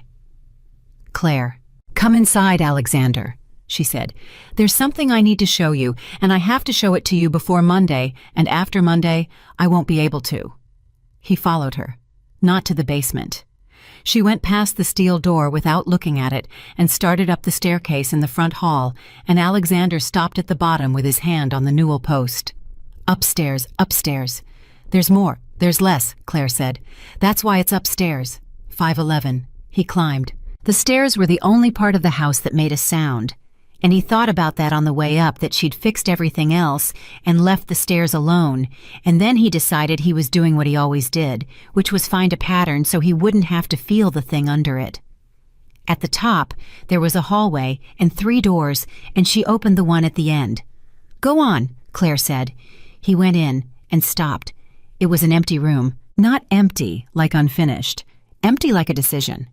Bare floor, bare walls, one window with no curtain, and in the middle of it, sitting alone on that beautiful heart pine, a folding table. Gray, metal legs. One of them had been repaired with a hose clamp. There were 2 chairs. On the table there was a laptop closed with a sticker peeling off the lid, and beside the laptop a coffee mug with about an inch of something ancient dried in the bottom. Alexander did not move for a long time. "Meeting Street," he said. "Meeting Street." "You kept the table." "I kept the room," Claire said. "The table's just the part that fit in a truck." He walked to it. He didn't touch it. "This is the table," he said. "Yes." "You had it in the apartment. You had it in the 2nd bedroom on Rutledge, and I asked you to get rid of it because it didn't match, and you said, 'I said give me 2 weeks.' And you never got rid of it." "I put it in storage," Claire said. "I paid $11 a month on that unit for 9 years, and I never told you, and that's the only thing I ever lied to you about in our entire marriage. And Alexander, I want you to sit with the fact that the lie was about a table." 5:14. He put his hand on the back of one of the chairs. "Which one was mine?" he said. Claire didn't answer. He turned around. "Which one was mine, Claire?" "Neither," she said. "You were never in this room. You came by twice. You stood in the doorway both times." He looked at the 2 chairs.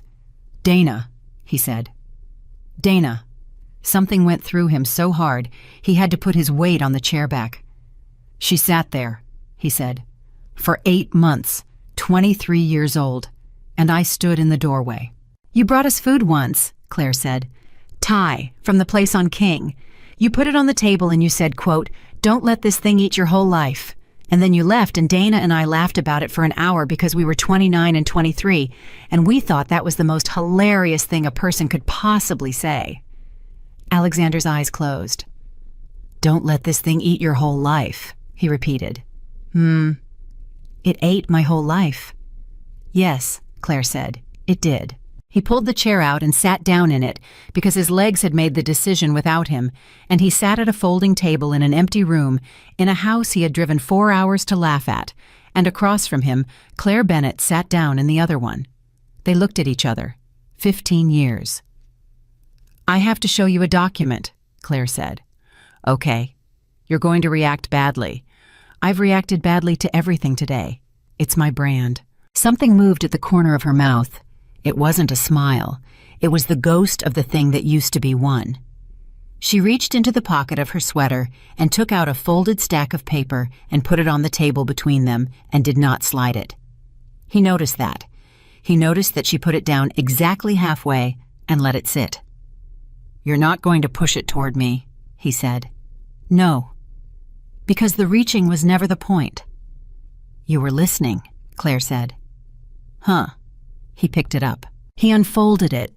He read the caption at the top of the first page, and then he read it again, and then he looked up at her with an expression she would remember for the rest of her life. "This isn't a complaint," he said. "No." "Claire, this isn't a lawsuit." "No." "You told me, in the basement. You said Monday morning, 9 o'clock, injunctive relief and a full accounting." "I lied," Claire said. 5:19. Alexander's hands were shaking so badly the paper made a sound. "What is this?" he said. "Read the 2nd page." He read the 2nd page. "Claire, read it out loud. I want to hear somebody else say it." "Claire, this is a dedication." "Say the whole thing." He swallowed. "Bennett Ridge Research, LLC, hereby irrevocably dedicates to the public domain the entirety of the architecture described in the attached schedules, including all generations' derivatives and successor implementations, without reservation, without license, without royalty, and without restriction, effective upon filing." The room was very quiet. "You're giving it away," he said. "Yes, all of it, all of it. 6 generations. 6 generations. That's..." His voice failed and came back. "Claire, that's $40 billion. "It's more than that," Claire said. "You're going to put $40 billion in a filing cabinet in a courthouse and hand it to the entire planet for free. On Monday, at 9. Why?" And Claire Bennett said, "Because then nobody owns it." He stared at her. "That's not an answer. It's the only answer there is. She sat back. Alexander, do you know what happens if I win the lawsuit? The one you thought I was filing, I take the stack. I become you. I sit in a glass building, and 340 people are afraid of me. And in about 4 years, some kid at a folding table has an idea, and I own that too, because that's what the machine does. It doesn't care whose name is on the door.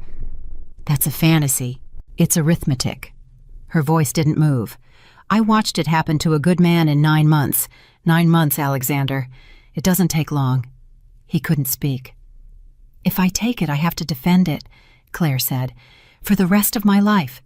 Every morning I'd come down those stairs and check who was infringing. That's the job. That's the whole job. And I'd be very good at it, and in 11 years I'd be at a table across from a woman in a gray sweater telling her that her thing was a hobby. 5:23. So you're burning it, Alexander said. I'm freeing it. Same thing. It really isn't. Claire. He was on his feet. He didn't know when that had happened. Claire, there are people who spent 5 years building on that stack. There are 11,000 companies. There are 340.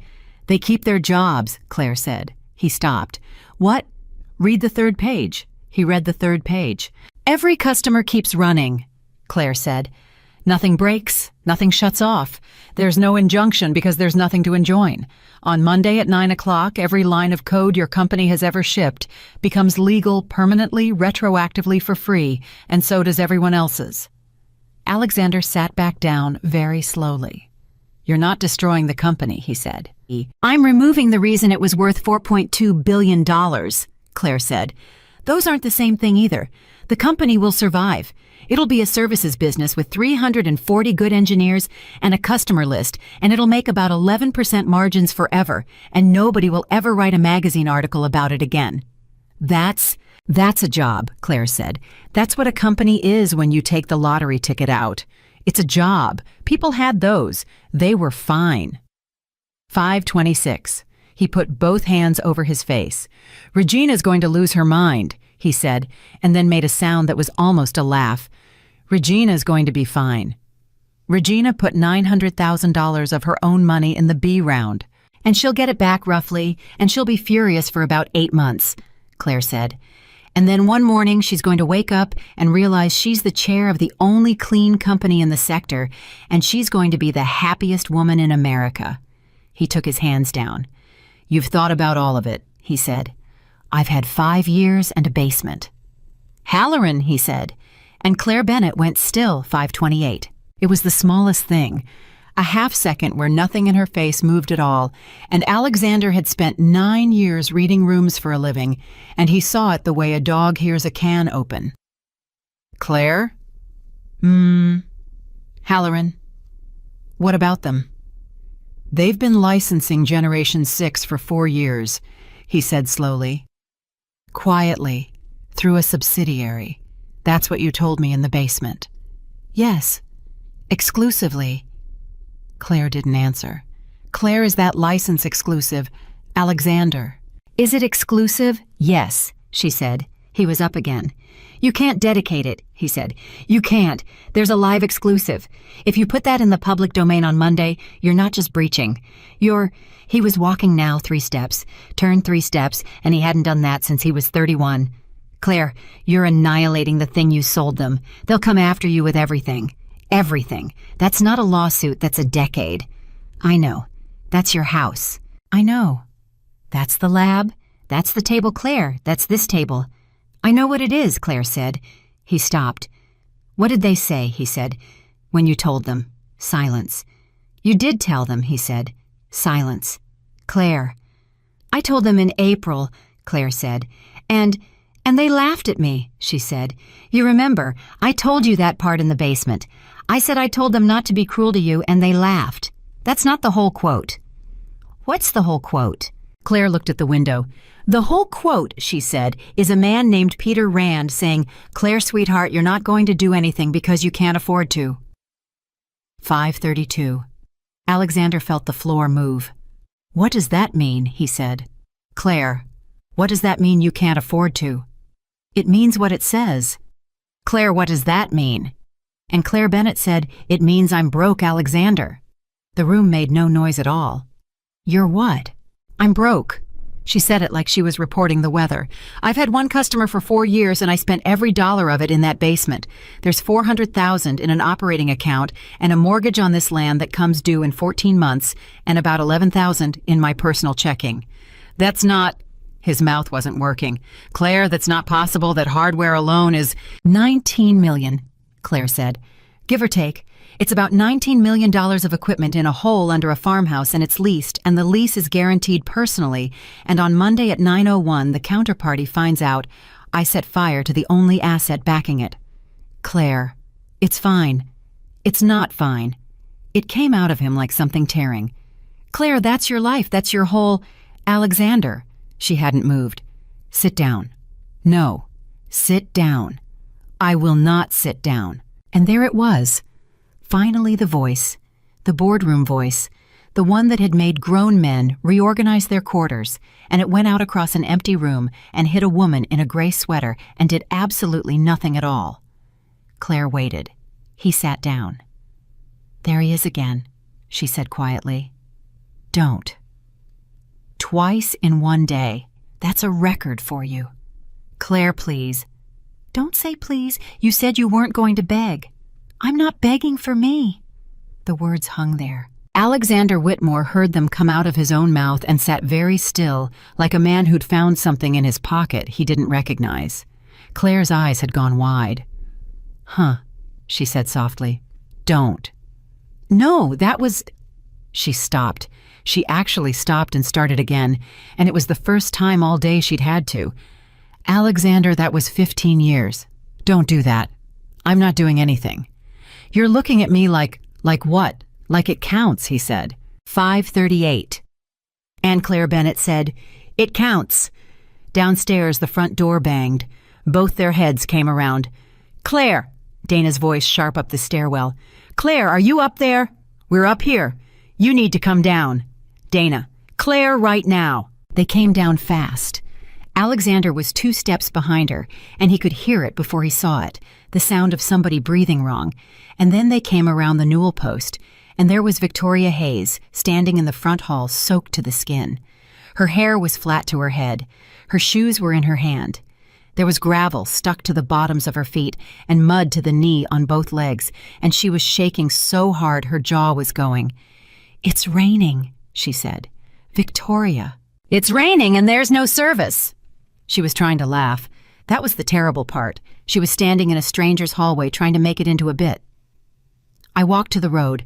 I walked all the way to the road, and I stood there for 40 minutes with one bar, and the app kept saying searching, and then it started raining, and I thought, okay, I'll walk to the gas station, and then I remembered the gas station is 9 miles.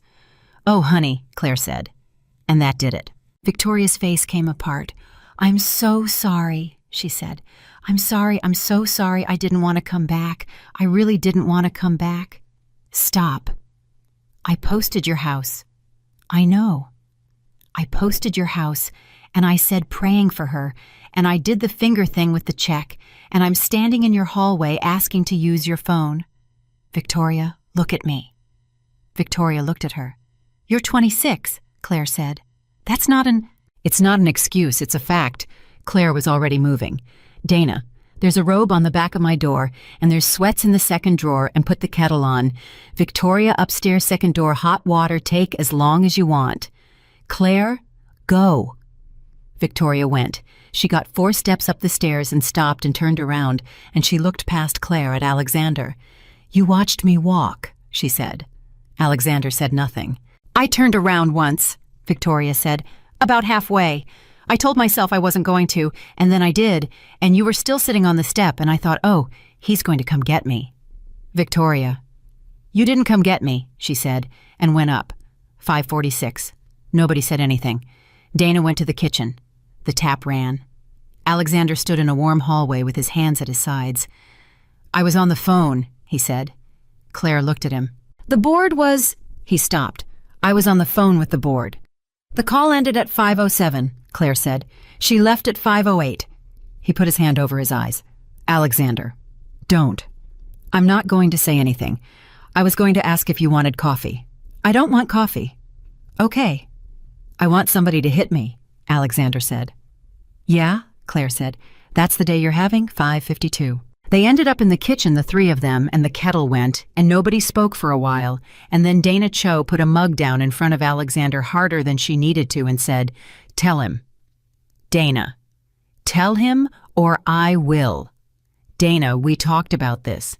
We talked about it in January, and I did it your way, in January and February and March and April and May and June, and it's July. Claire, and you're broke, and you're about to hand Peter Rand a hunting license." Alexander looked between them. "Tell me what?" "Nothing," Claire said. "Tell me what, Dana." Dana Cho put both hands on the counter. "There's a clause," she said. Claire closed her eyes. "Dana, there's a clause in the Halloran license," Dana said, "and it's on page 11, and it's 4 lines long, and it says that in the event of a public dedication or abandonment of the licensed architecture, Bennett Ridge is liable for the full net present value of the exclusivity calculated by their people, payable in 30 days. Alexander felt the blood go out of his head. "How much?" he said. "Ask her." "How much, Claire?" Claire opened her eyes. "Their number is 1.1 billion, she said. Alexander sat down on a kitchen stool. $1.1 billion, he said. "Their number. It's aggressive. My guy says a court probably takes it to 200-300 million. Your guy?" "Yeah." "Your guy says 200 million, Alexander said. "Claire, you have $11,000 in a checking account." "I'm aware of my checking account. They're going to take the house." "They're going to take the house. They're going to take the table." "Alexander, they're going to take the table, Claire." And Claire Bennett said, "Yes." 5:59. The kettle clicked off. Nobody touched it. "Why?" Alexander said. "Just say the words. Say the actual words. Why would you—" "Because it's Monday or never," Claire said. "That's not a reason, it's the only reason there's ever been." She leaned back against the counter. "Alexander, listen. Right now this weekend for about 60 more hours, there is exactly one person on this earth with clean title to that architecture, and it's me, and I'm not in a courtroom yet. Not sued, not enjoined, not restrained.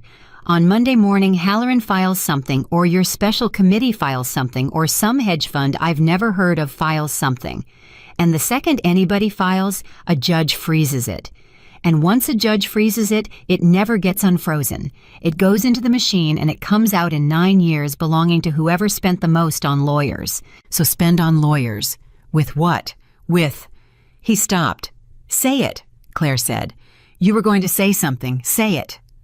"With my money," Alexander said. Dana laughed out loud. "Dana," Claire said. "No, I'm sorry, that's Claire. He just offered you his money." "I heard him. He doesn't have any money." "Dana." "He doesn't." "Alexander, do you understand you don't have any money? The special committee is going to freeze you by Tuesday. Your equity's collateral in 11 places. You've got a jet lease and a house in Buckhead and about 9 million liquid, and every dollar of it is going to a defense firm by the end of next week." Alexander sat there. "I have $9 million, he said quietly. "Alexander, I have $9 million and a $200,000 car in your grass, and I would give you every cent of it right now." "I know," Claire said. "Then take it." "No." "Claire, take it." "No." "Why not?" And Claire Bennett said, "Because you'd be in it." 6:04. Alexander's mouth opened and closed. "For the rest of my life," Claire said. "Every board meeting, every filing, every deposition for 9 years, you'd be in it. And Alexander, I have spent 5 years getting you out of my life, and it took everything I had, and I'm not putting you back in for $9 million. It's honest. That's the cruelest thing anyone's ever said to me." "I know," Claire said. "I'm sorry." He put his forehead down on the counter. He stayed there. Nobody said anything for a long time, and the rain went on outside, and upstairs a shower ran. "There's another way," Alexander said into the counter. "Alexander, there's another way. And you're not going to like it, and I need you to shut up for 90 seconds. Claire and Dana looked at each other. He sat up. His eyes were red and his tie was gone, and he had a crease across his forehead from the counter. And Claire Bennett looked at him and saw for 1 second a man in a rented room in 2013 saying, "Your idea is worth a damn." "Peter Rand," Alexander said. "What about him?" Peter Rand came to my office in April of 2022. Claire went very still. He what? April 2022, 14th or 15th. He came to the Atlanta office with 2 people and we had a 40-minute meeting that never went on a calendar. Alexander's voice was flat, working the voice of a man reading a room. He wanted to talk about a partnership. Nothing came of it. It was 2022, we weren't ready. I thought he was fishing. Alexander, what did he say? He said, Alexander stopped. He said what? He said, how's the Bennett situation? Dana Cho put her hand on the counter. Say that again, Claire said. He said, how's the Bennett situation? Alexander looked up. Those words, in April of 2022, 4 months before he signed a license with you. And I said, what Bennett situation? And he laughed and said, forget it. And we talked about Denver for the rest of the meeting. The kitchen was completely silent. Alexander, Dana said carefully, are you telling us that Peter Rand knew about the license gap in 2022? I'm telling you what he said. That's not... There's a note, Alexander said. Claire's hand went to the counter. What? There's a note. He was talking fast now. Kayla took it, my chief of staff. She takes notes on everything. She's taken notes in every meeting I've had since 2019. She's pathological about it, and I have made fun of her for it for 4 years. And Claire, she puts them in a folder, and the folder is on a drive I control. And the note from April 15th, 2022 says, and I can see it, I can actually see it, it says, P.R. asked Ari Bennett, A.W. unclear, moved on. Nobody breathed. That's not proof, Claire said. Her voice wasn't steady anymore. Alexander, that's a note from a chief of staff It's a contemporaneous business record made by a non-party in the ordinary course, Alexander said, and it's got a timestamp and a folder structure and 900 other notes around it that nobody's touched. And Claire, it puts Peter Rand's knowledge of the Bennett position 4 months before he signed your exclusive. Oh my God, Dana said. He knew, Alexander said. He knew before he signed with you. He knew the whole thing was standing on a license nobody had renewed, and he signed an exclusive with you anyway. And then he offered me $4.2 billion for the shell, and the only way that math ever worked is if he always knew the exclusive would break, Claire said. Alexander nodded. He wrote that clause for Monday, Claire said slowly. He wrote a public dedication clause into a license with a woman who had no reason on God's earth to ever publicly dedicate anything. In 2022. He wasn't protecting himself from you, Alexander said. He was building a lever in case you ever got brave. 6:14. Claire Bennett put both hands flat on the counter and lowered her head and breathed. Claire, Dana said, give me a second. Claire. I said, give me a second, Dana. The rain went. When she came up, her face was wrong. It was the first time all day it had been wrong. He said, sweetheart, she said. Claire. He sat in a room and he called me sweetheart, and he told me I couldn't afford to, and he'd known for 3 years. He knew before I signed. Her voice cracked straight down the middle. I thought I was the only person in America who saw it. I thought I was Alexander. I sat in that basement for 4 years feeling like the smartest woman alive, and there was a man in Boston who had it in a folder before I did. Claire. I was the 6th smartest person in that transaction. Claire. Don't, she said. Don't be kind to me. I can't take it from you of all people. Not today. Alexander stood up. He crossed the kitchen and stopped about 4 feet from her, because he understood with a clarity he had not possessed at any previous point in his adult life that 4 feet was the number. Claire Bennett, he said, don't. You filed a patent in 2013 in a rented room, and 11 years later, a billion-dollar company in Boston built its entire acquisition strategy around the possibility that you might someday be brave enough to give it away for free. His voice shook. That's not the 6th smartest person in the transaction. That's the only person in it they were afraid of. Claire put her hand over her mouth. Dana Cho turned around and faced the sink, and did not turn back for about 30 seconds. 6:19. I'll give you the note, Alexander said. Alexander. I'll give you the note. I'll give you Kayla. I'll give you my own deposition. I'll sit in a chair under oath, and I'll say I read a memo in 2016 that told me the license was the biggest structural risk in the company, and I wrote back 4 words. He was crying, and he did not stop, and he did not wipe his face. I'll say it. On the record, in front of anybody. It ends me. Marcus will tell me not to, and he'll be right, and I'm going to do it anyway. They'll indict you. Probably. Alexander, they'll actually indict you. Fraud on a buyer. That's real. That's federal. I know what it is. Then why? And Alexander Whitmore said, because I stood in the doorway. Claire's face crumpled. I stood in the doorway of that room twice, he said, and I put down Thai food and I told 2 women not to let it eat their whole lives, and then I ate their whole lives, Claire. I ate them. And I've had 4 hours to look at it, and I'm never going to be able to unsee it, and I'd like to do one thing before 6 o'clock that isn't about me. It's 6:20, Claire said, and then made a horrible wet sound that was almost a laugh. Then I'm late, he said. I'm always late. Ask anybody. Claire Bennett laughed and cried at the same time and put her hands over her face and stood in her own kitchen, and Dana Cho crossed the room and put an arm around her and held on. Take the note, Dana said quietly. Claire, take the note. He doesn't understand what he's giving up. He does, Dana said. Look at him. He does. Claire looked at him. 6:24. Okay, she said. Alexander's knees actually shook. Okay. Okay. She wiped her face with the heel of her hand briskly, like a woman getting back to work. Not your money. I meant that. Not the $9 million, not $1 of it. And Alexander, if you offer again, I'll throw you out into that rain. Understood. The note. Kayla, your testimony. That's it. That's it. And you don't get anything, Claire said. I want that said out loud in this room with a witness. You don't get a board seat. You don't get a job. You don't get a mention in the press release. You don't get me. I know. Say it. I don't get anything, Alexander said. Say the last part. He looked at her for a long moment. I don't get you, he said. Right, Claire said. And then quieter. Okay. 6:29. There were footsteps on the stairs. Victoria came down in Claire's sweatpants and Claire's robe, with her hair wet and a towel around her shoulders, and stopped in the kitchen doorway and took in the 3 of them. Whoa, she said. Sit down, Claire said. There's tea. Did somebody die? Alexander's about to, Dana said. Oh, Victoria said, and sat down.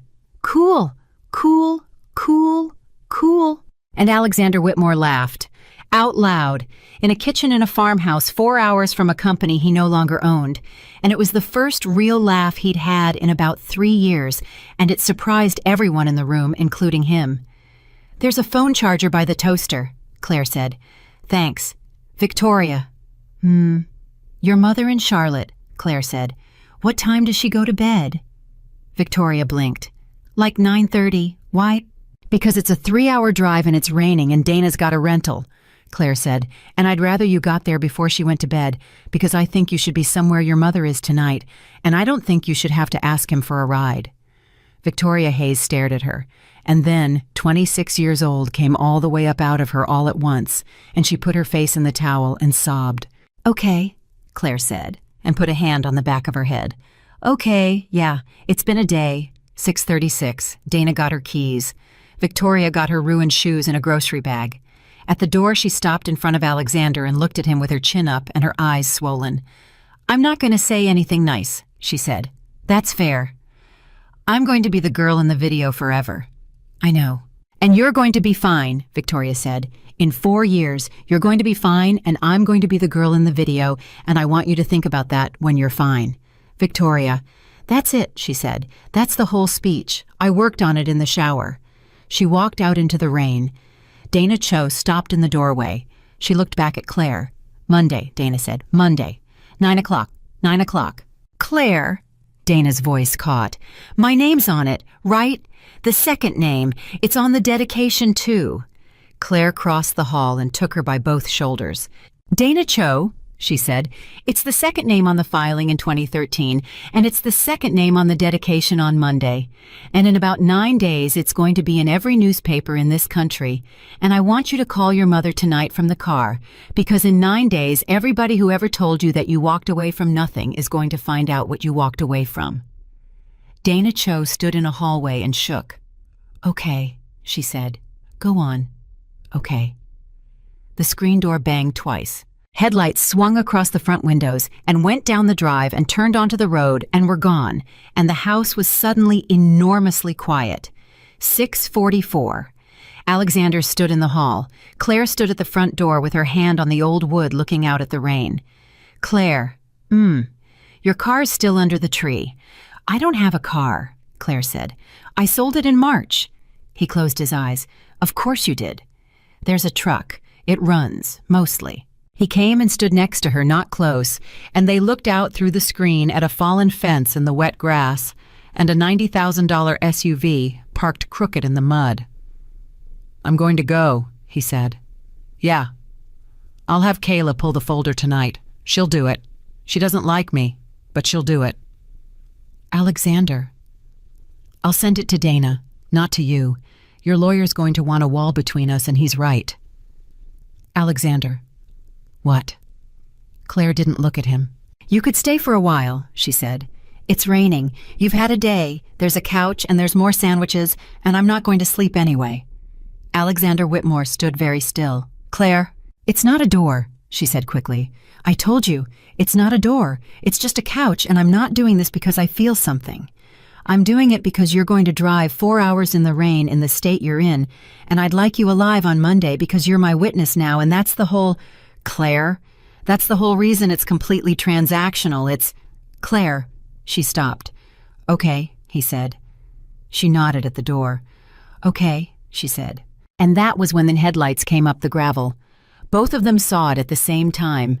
A long, low set of lights swinging in off the road 400 yards out, coming slow, coming careful the way you drive when you don't know the property. Claire's hand tightened on the frame. That's not Dana? She said. No. Dana turned left. That came from the north. The car came up the drive and stopped behind the SUV, and it sat there with its lights on and its wipers going, and nobody got out. 10 seconds. 20. Alexander, Claire said quietly. Who knows you're here? Everybody does, he said. The whole internet knows I'm here. She tagged the county. The engine shut off. The lights died. And in the dark and the rain, the driver's door of a black car opened, and a man got out with no umbrella and stood in the mud in front of Claire Bennett's ugly, peeling, sagging farmhouse and looked up at the porch. Ms. Bennett, he called. Claire didn't move. Ms. Bennett, my name's Peter Rand, the man said. I flew into Charleston an hour ago. I'd like 9 minutes. Claire Bennett did not open the screen door.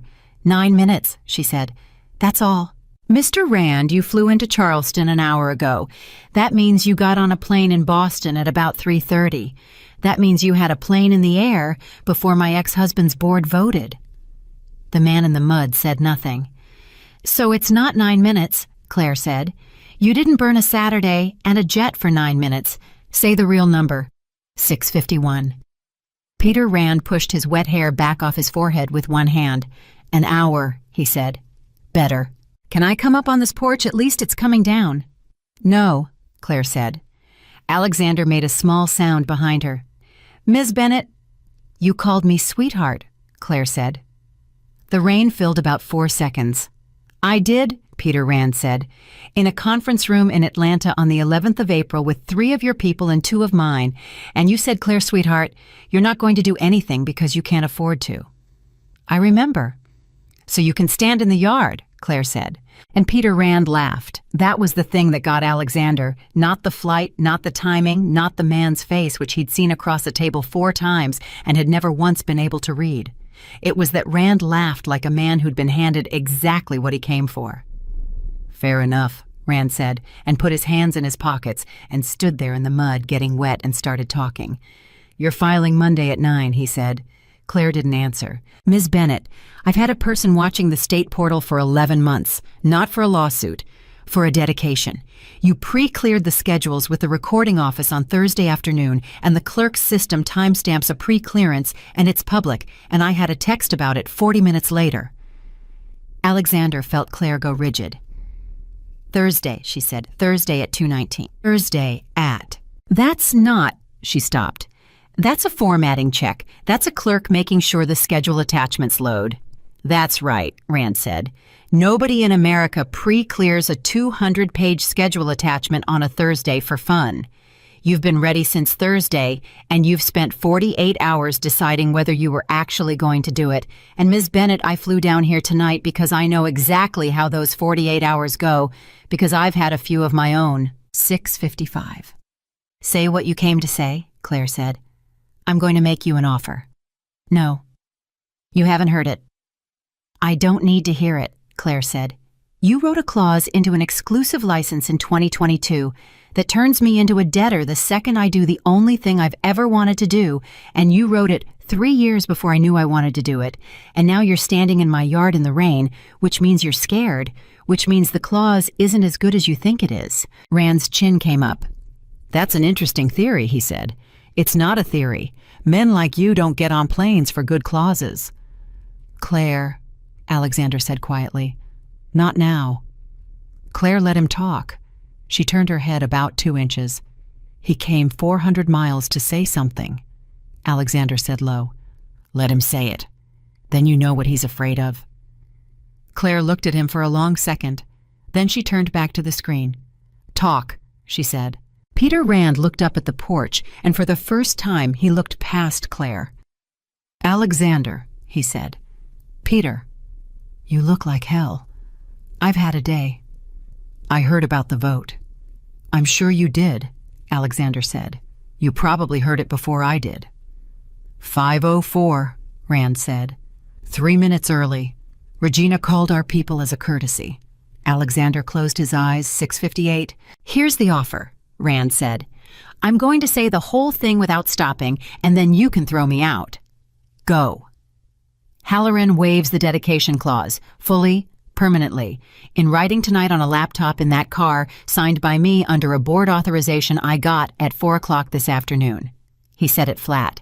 Bennett Ridge walks away with zero liability. You file Monday at 9 and nobody comes after you for $1. Claire said nothing. In exchange, Rand said, you don't dedicate Generation 6.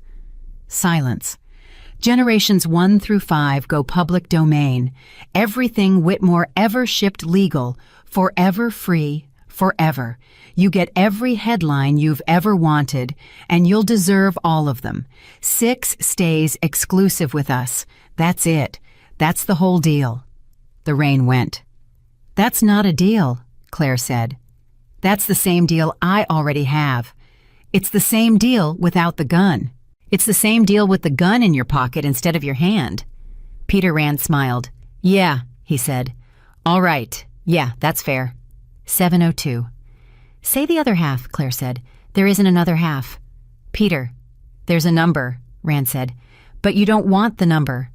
Say it anyway. $400 million paid over 11 years, and the operating budget of that basement funded at whatever you say it is, with no oversight and no reporting and no board. Rand's voice didn't change at all. You'd never have to think about money again for the rest of your life. Neither would Dana Cho. Alexander's hand closed on the doorframe. Don't say her name, Claire said. She's the second name on the filing. Don't say her name in my yard. Ms. Bennett, I've known Dana Cho's name since 2021, Peter Rand said. I've known it longer than Alexander has. I had a person find her in Seattle in November of that year, and I decided not to call her, and I want you to understand what that decision was, because it's the only honest thing I'm going to say tonight. I had her. She was sitting in a rental in Bellevue believing she'd walked away from nothing, and one phone call from me would have made her real. And I didn't make it because a woman who thinks she's nothing is worth more to me than a woman who knows what she is. Claire's hand came off the doorframe. Alexander caught her wrist. Don't, he said. Let go of me. Claire, don't go out there. That's what it's for. He said it out loud, so you'd go out there. Claire Bennett stood in her own front hall, breathing hard. That's true. Rand said from the mud. He's right. That's exactly what it was for. 7:06. You're an evil man, Claire said. I'm a competent one. Rand wiped his face. Ms. Bennet evil's a story people tell about the competent when they lose. Ask him. He was competent for 9 years, and now he's evil, and he never changed at all. He just got poor at 5:04. Alexander said, Peter. What? How's the Bennet situation? The rain went on for about 6 seconds. Peter Rand stood absolutely still in the mud. Say that again, he said. April 15th, 2022, Alexander said. You came to Atlanta with 2 people and no calendar entry, and 40 minutes in you said, how's the Bennet situation? And I said, what Bennet situation? And you laughed and said, forget it, and we talked about Denver. Silence. That was 4 months before you signed her exclusive, Alexander said. Silence. Peter. There's no note of that meeting, Rand said, and Alexander Whitmore, standing in a hallway with nothing left, felt something come alive in his chest that he hadn't felt since he was 31 years old, with $11,000 and a lease. There is, he said. 7:08. Peter Rand did not move for a long time. You're bluffing, he said. Kayla Reyes. Nothing. You don't know that name, Alexander said, because you never look at the person in the chair against the wall. She's been my chief of staff since 2019. She takes a note in every meeting I've ever had. Every one. There are 940 of them in a folder on a drive I still control for about another 11 hours. And the one from April 15th, 2022 is 4 words long, and it says PR asked Ari Bennett. Rand said nothing. It's got a timestamp, Alexander said. It's got 900 siblings nobody's ever touched. It's a business record made by a non-party in the ordinary course. And Peter, I'm going to hand it to her lawyer tonight, and then in about 11 weeks I'm going to sit in a chair under oath and say your sentence out loud. 7:10. Peter Rand took 1 step forward. That ends you, he said. Yes. That's fraud on a buyer. That's not a lawsuit, Alexander, that's a referral. That's 2 years.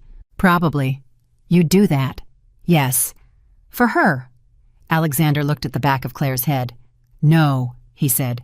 For a room. Rand's face did something. What? You wouldn't understand, Alexander said. There's a room upstairs. There's a table in it. 7:11. Peter Rand put both hands over his face for about 3 seconds. When he took them down, he was a different man, and Alexander recognized him instantly because it was the same man he'd been at 4 o'clock that afternoon. All right, Rand said. All right, new offer. There's no new offer, Claire said. Ms. Bennet, there's no new offer, Peter, because I finally understand what you are. She pushed the screen door open. Claire, Alexander started. I'm not going out there, she said. I'm opening the door so he can hear me properly, because I'm only going to say this once and I want it to land. She stood in the doorway. You didn't fly here to buy Generation 6, Claire said. You flew here because on Monday at 9 o'clock, there is going to be one company on Earth that owns the frontier, and it's yours.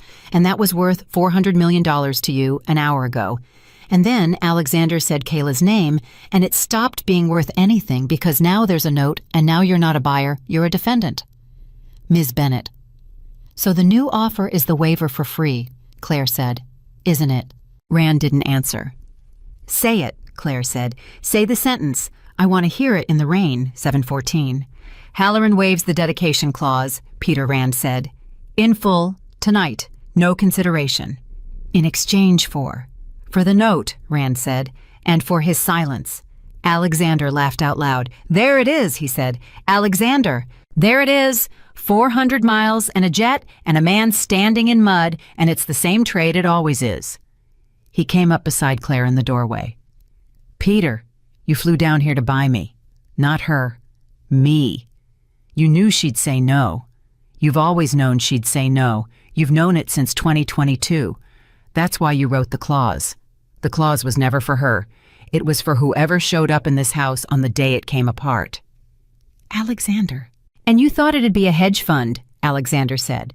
And instead it's a guy in a wetsuit who got fired 90 minutes ago and has nothing left to protect. 7:16. Peter Rand looked up at the two of them standing in that doorway, and Alexander watched a very smart man run out of road in real time, and it was the single most satisfying thing that had ever happened to him, and he understood even while it was happening that he was enjoying it in exactly the way that had cost him everything, and he did not stop. "What do you want?" Rand said. "Say her name," Claire said. "What? You've called me Ms. Bennet 11 times, and you've called him Alexander 4 times, and you called me sweetheart in April." Claire's voice was absolutely level. "Say my name." "Nothing." "Say it, Peter." "Claire," he said. "Again." "Claire Bennet." "And the other one?" Rand's jaw worked. "Donna Cho," he said. "Louder." "Dana Cho?" He shouted it into the rain, and his voice broke on the second word, and Alexander Whitmore heard a billionaire's voice break in a muddy yard in South Carolina, and never forgot it. 719. Claire Bennet nodded once. "Okay," she said. "Here's what's going to happen. Claire, you're going to go to that car, and you're going to get the laptop, and you're going to sign the waiver tonight. Unconditional, no consideration, no confidentiality, no non-disparagement, no nothing. And then you're going to get in the car and drive to Charleston." "In exchange for what?" "Nothing," Claire said. Peter Rand stared at her. "That's not a deal." "No," Claire agreed. "It's not." "Ms. Bennet, Claire. Claire, be serious. I sign that waiver and you file Monday and the note goes to your lawyer anyway. I get nothing. That's right? Then why would I sign it?" And Claire Bennet said, "Because it's 720 and the note exists whether you sign or not. And the only question left in your life is whether the story people tell in 9 days is that Peter Rand got beaten or that Peter Rand did one decent thing at the end."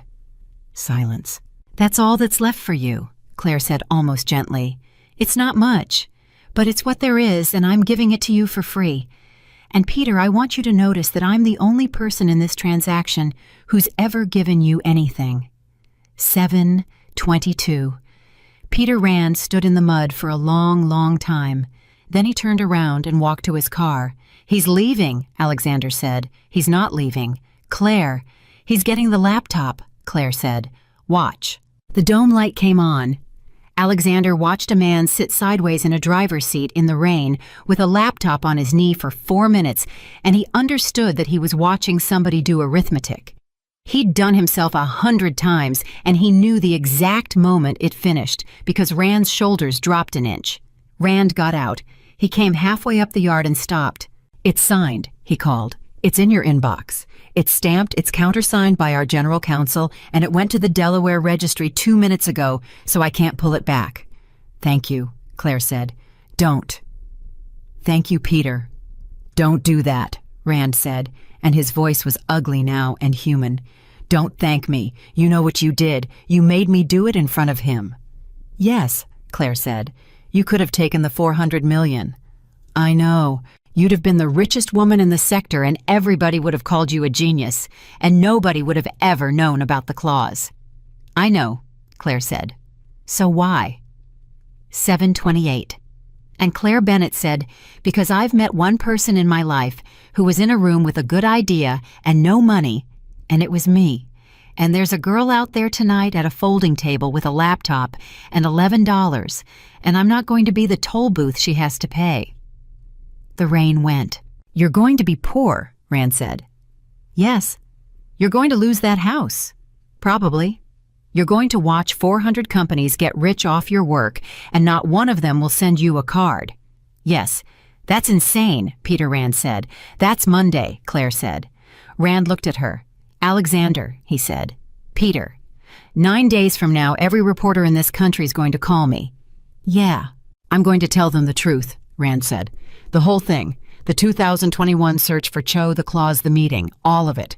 Because it's going to come out anyway, and I'd rather be the one who said it." "That's the smartest thing you've done all night," Alexander said. "It's not smart," Rand said. "It's 7:30. And he got in his car and drove down the gravel and turned north and was gone. 7:31. Claire Bennet stood in a doorway with her hand on an old wooden door and did not move for about 40 seconds. Then her knees went. Alexander caught her.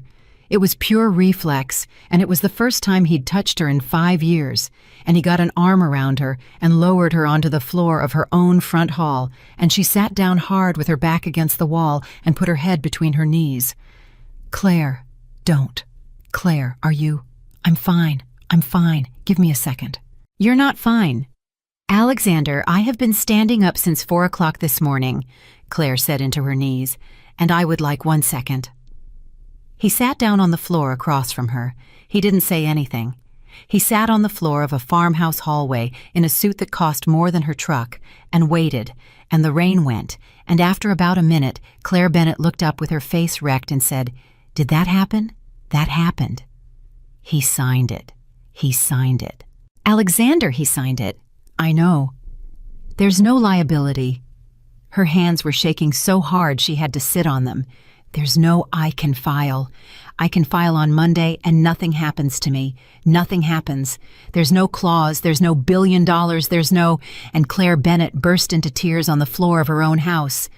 7:34. Alexander Whitmore sat 4 feet away with his hands in his lap and did not touch her, and it was the hardest thing he had ever done in his life, and he understood while he was doing it that not touching her was the entire content of everything he had learned in one afternoon. "I'm sorry," she said. "Don't. I don't cry. I know. I haven't cried since—" She stopped. "Since when?" "Since the deposition," Claire said. "Second day. When you smiled." He put his head back against the wall. "Claire, don't apologize again. You've done it twice and you don't have it yet." "I wasn't going to apologize," he said. "I was going to ask you something." "Ask." "Why did you lie?" he said. "Under oath. Why did you protect me?" 7:37. Claire wiped her face with her sleeve. "That's the question," she said. "It's been the question all day. It's been the question for 5 years." She let out a long breath. "You want the real answer or the good one?" "Real." "Because if I'd said Dana's name in that room," Claire said, "your lawyers would have found her in about 10 days, and they'd have gone to Seattle, and they'd have sat across from a 29-year-old woman with no money and no lawyer and a marriage falling apart, and they'd have offered her $80,000 to sign a piece of paper saying she couldn't remember." Alexander closed his eyes. "And she'd have taken it," Claire said. "Alexander, she'd have taken it. She'd have signed it in about 4 minutes, and she'd have spent the rest of her life knowing she did, and it would have killed her, and it would have been my fault because I'd have been the one who said her name." "So you perjured yourself." "I answered a question about corroboration with a lie," Claire said, "so that a girl in Bellevue would still be able to look at herself in 11 years. Yes." "That's the bravest thing I've ever heard," Alexander said. "It's the worst thing I've ever done, and it's also that," Claire said. "That's what nobody tells you." 7:40. "She knows," he said. "I told her in January, first thing, before I told her anything else." "What did she say?" "She threw a mug at me," Claire said. Alexander laughed. "She threw a mug at my head and she screamed at me for 20 minutes. And she said, 'You decided that for me, you decided I was too weak. You're exactly like him.'" Claire's voice went. "And she was right. She was completely right. That's the part I can't—" "Claire, she was right, Alexander." "She flew here this morning," Alexander said. Claire stopped. "She flew here this morning," he said, "and she came down 14 steps, and she stood next to you, and she said his name out loud in front of the only person alive who could hurt her. And Claire, she did that 11 hours after you spent 5 years deciding for her." Claire put her hand over her mouth. "That's not somebody who thinks you're like me," Alexander said. "That's somebody who forgave you." 7:43. They sat on the floor. "I'm going to lose the house," Claire said. "Maybe not." "Alexander, the lease on that hardware is $19 million, and it's guaranteed personally, and there's no asset behind it as of Monday at 9:01. Peter's waiver fixes Peter. It doesn't fix a leasing company in Delaware. How long? 14 months on the land, maybe 11 on the lease before they get serious. So you've got a year. I've got a year." He nodded slowly. "Claire, if you say the 9 million, I will throw you into the rain." "I'm not saying the 9 million. Then what?" 7:45. "Regina Patel," Alexander said. Claire's head came up. What about her? She's the chair of a company that on Monday morning becomes the only clean shop in the sector, Alexander said, with 340 engineers who've spent 5 years building on your architecture and a customer list of 11,000 and no legal exposure of any kind because you handed them absolution for free. Alexander! And she's going to need a chief scientist, he said. No. Claire, no. Absolutely not. Alexander, that's your company. It's not my company, Alexander said. It hasn't been my company since 504, and Claire, it was never my company. That's the whole thing. That's the entire thing we've been sitting in all day. It was never mine. I'm not going to work in a building with your name on it. Take the name off the building, Alexander said. Claire stared at him. That's not a joke, he said. Claire, I'm not being poetic. Call her. Call Regina tonight. Tell her you'll take the job on one condition, and the condition is that the name comes off the building, and Claire, she will do it before breakfast. She'll do it so fast, the sign company won't be able to keep up. Alexander. She'll pay you whatever you want, he said. She'll fund the basement. She'll buy out the hardware lease on Tuesday morning as a business expense because it's cheaper than the press cycle. And she'll do it, and she'll be right to do it. And Claire, in 11 months, you'll be running the only research group in this country that doesn't have to own anything because there's nothing to own anymore because you gave it away. 749. Claire Bennett sat on the floor of her own hall with her arms around her knees. That's a good idea, she said quietly. I have about one a decade. You've had 2 today. That's my whole allowance through 2044, Alexander said, and Claire Bennett laughed. It came out of her ragged and surprised, and it went on for about 8 seconds, and then it turned into something else, and she put her forehead on her knees, and Alexander sat 4 feet away and let her. Alexander. Yeah. You're going to prison. Maybe. Not maybe. Your board voted to pursue claims against former officers, and you're about to hand a plaintiff's lawyer a confession under oath. Yeah. Why are you smiling? Because I finally know what I'm for, Alexander said. 752. Claire raised her head. Say that again. I don't know how to say it better than that. Try. He looked at the ceiling for a while. Claire, I've been afraid every single day since I was 31 years old, he said. Every day. That's the thing nobody knows. Not the board, not Marcus, not Victoria, not you. Every morning I woke up at 4 o'clock certain that somebody was going to find out. Find out what? That there was nothing in there, Alexander said. That I was a guy who was good at rooms. Claire didn't say anything. And it turns out I was right, he said. That's the funny part. I was right the whole time. There was nothing in there. And I spent 9 years building a wall out of a campus and a jet and a girl and a name on a building so nobody would ever get close enough to check. He put his hands flat on the floor. And then a woman in a gray sweater opened a door at 1:40 this afternoon, and it took her about 4 hours to take the whole thing down. And Claire, I've been sitting here since 7 o'clock waiting to feel the thing. What thing? The terror, Alexander said. 9 years, every morning, 4 o'clock, and it's not there. 7:55. Claire Bennett looked at him for a long time. That's the first true thing you've ever said to me, she said. Yeah, Alexander said. It only took 15 years and a jury. They sat. I'm not going to forgive you, Claire said. I know. I mean ever, Alexander. Not in 9 years. Not when you get out. Not when you're on a stage in Aspen calling it a growth moment. I know. You made me believe I wasn't real. I know. And you're going to do a good thing on Monday, and I'm going to be grateful for it, and I'm still never going to forgive you, and I need you to be able to hold both of those, because if you can't, you're going to spend the next 9 years waiting for something that isn't coming. Alexander Whitmore nodded slowly. I can hold both, he said. Can you? No, he said. But I'm going to. 7:58. Claire Bennett stood up. She put her hand out. He looked at it for about 2 seconds, and then he took it, and she pulled him up off the floor of her hallway, and they stood there 4 feet apart, in a house he'd driven 4 hours to laugh at. There's a couch, she said. Claire, it's not a door. I know it's not a door. It's a couch and there's a blanket, and you're going to drive to Atlanta in the morning and call Kayla from the road, and then you're going to call the worst, meanest defense lawyer in Georgia and tell him what you're about to do, and he's going to scream at you for an hour. Yeah. And you're going to do it anyway. Yeah. Okay, Claire said. And that was the last conversation Claire Bennett and Alexander Whitmore ever had that mattered. 8:01. He was gone before she got up. He left the coffee mug in the sink washed, which she noticed, and stood in her kitchen looking at for about a minute before she went and got her phone. She called Regina Patel at 6:40 in the morning on a Sunday. Regina picked up on the second ring and said, "It's about time." They talked for 2 hours. At 9 o'clock on Monday morning, Bennett Ridge Research LLC filed a 19-page instrument with a county recorder in South Carolina, dedicating 6 generations of core architecture to the public domain without reservation, without license, without royalty, and without restriction. The second name on the filing was Dana Cho.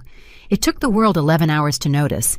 By Tuesday, 400 companies were running the 6th generation for free. By Wednesday, the story had a name. By Thursday, Peter Rand sat down with a reporter from Boston and talked for 6 hours and told the truth about all of it. The 2021 search the clause, the sentence in Atlanta in April of 2022, and every word of it was worse for him than anyone had expected, and he said it anyway, and Claire Bennett read the piece in a diner outside Charleston and cried into a napkin and never told anyone why. On the 9th day, the name came off the building in Atlanta. Regina Patel had it done at 4 in the morning so nobody could make a video of it. Claire Bennett took the job on the 11th day. Chief scientist, no board seat, no title, she had to explain, and a research budget with no oversight and no reporting. And the first thing she did with it was buy out a $19 million hardware lease in Delaware and move every rack in that basement to a building in Charleston with no name on it at all. She hired Dana Cho on the 12th day, not as a symbol, as the number 2. "They're going to say you did it because of the filing," Dana said. "Let them," Claire said.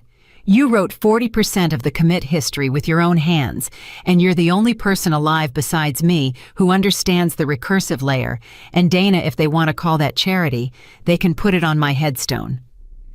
Alexander Whitmore sat for a deposition 11 weeks later. It took 9 hours. His lawyer told him not to do it 40 times and then stopped talking to him entirely for the last 3.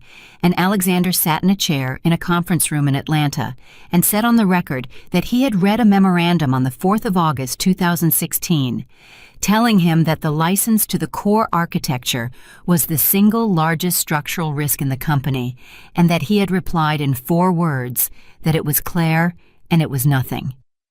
He was asked why he was testifying. He said, "Because I stood in the doorway."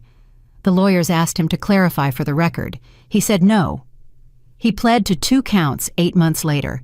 He served 14 months at a federal facility in Alabama, and he did not do a single interview, and he never wrote a book, and he never, not once in 14 months or in the 9 years after, said Claire Bennett's name to a reporter. That was the thing Claire never understood about him and never asked about. It was also the only apology he ever managed. Victoria Hayes was the girl in the video for 2 years. Then she was something else. She never got the followers back, and she never tried. And in the 4th year, she started a thing, a small thing, a program for women in their 20s who had made one public mistake and couldn't get out from under it. And she ran it out of a rented room in Charlotte with a folding table in it, and she never once explained why it was a folding table. And Claire Bennett wired the first $200,000 anonymously, and Victoria knew exactly who it was from and never said so. Claire kept the farmhouse. She rebuilt it finally in the 6th year. New paint, new porch, new fence standing up in the grass. She kept one thing, the old front door. Everybody told her to replace it. The contractor told her twice. It didn't match anything anymore. It stuck in the summer. It had a chip in the paint down near the bottom where a woman in a gray sweater had put her hand for 5 years before she opened it for a man with a camera. She kept it. And when people came, and they did come by the hundreds for years, the kids from the folding tables with the laptops and the $11 and the ideas nobody wanted to hear, they'd walk up onto that new porch and stop every single time at that ugly old door, and they'd ask her about it. And Claire Bennett would tell them the same thing every time. "A man knocked on this door once," she'd say, "and he brought a camera because he wanted 400,000 people to watch me be small. And he came in and I let him, and by 6 o'clock he'd lost everything he had, and I want you to understand why, because it's the only thing I know that's worth teaching." They'd wait. "It wasn't because I was smarter than him," she'd say. "I wasn't. There were 4 people smarter than me in that transaction, and one of them owned a jet." Then why, they'd ask, every time. And Claire Bennett would put her hand flat on that old wooden door, the chip under her palm, and say, "Because he spent 9 years being the name on a building, and I spent 9 years being the hands on the work, and when it finally came down to it, there was nothing under his name and everything under my hands." She'd let that sit. "They'll tell you the world only notices names," she'd say. "They're right, it does. It noticed his for 9 years, and it never once noticed mine." And then she'd open the door and hold it and let them walk in ahead of her into a house that looked like nothing at all from the road. "But a name is just what people call you," Claire Bennett would say. "The work is what you are. Names get taken off buildings in 4 minutes at 4 in the morning. Nobody in the entire history of this world has ever been able to take the work out of a pair of hands." That was the whole lesson. She'd built a billion-dollar architecture at a folding table in a rented room, given it to the world for free, and watched the man who called it nothing lose everything he had trying to own it. Alexander Whitmore had a name. Claire Bennett had the work. And in the end, the work was the only thing either of them ever really had.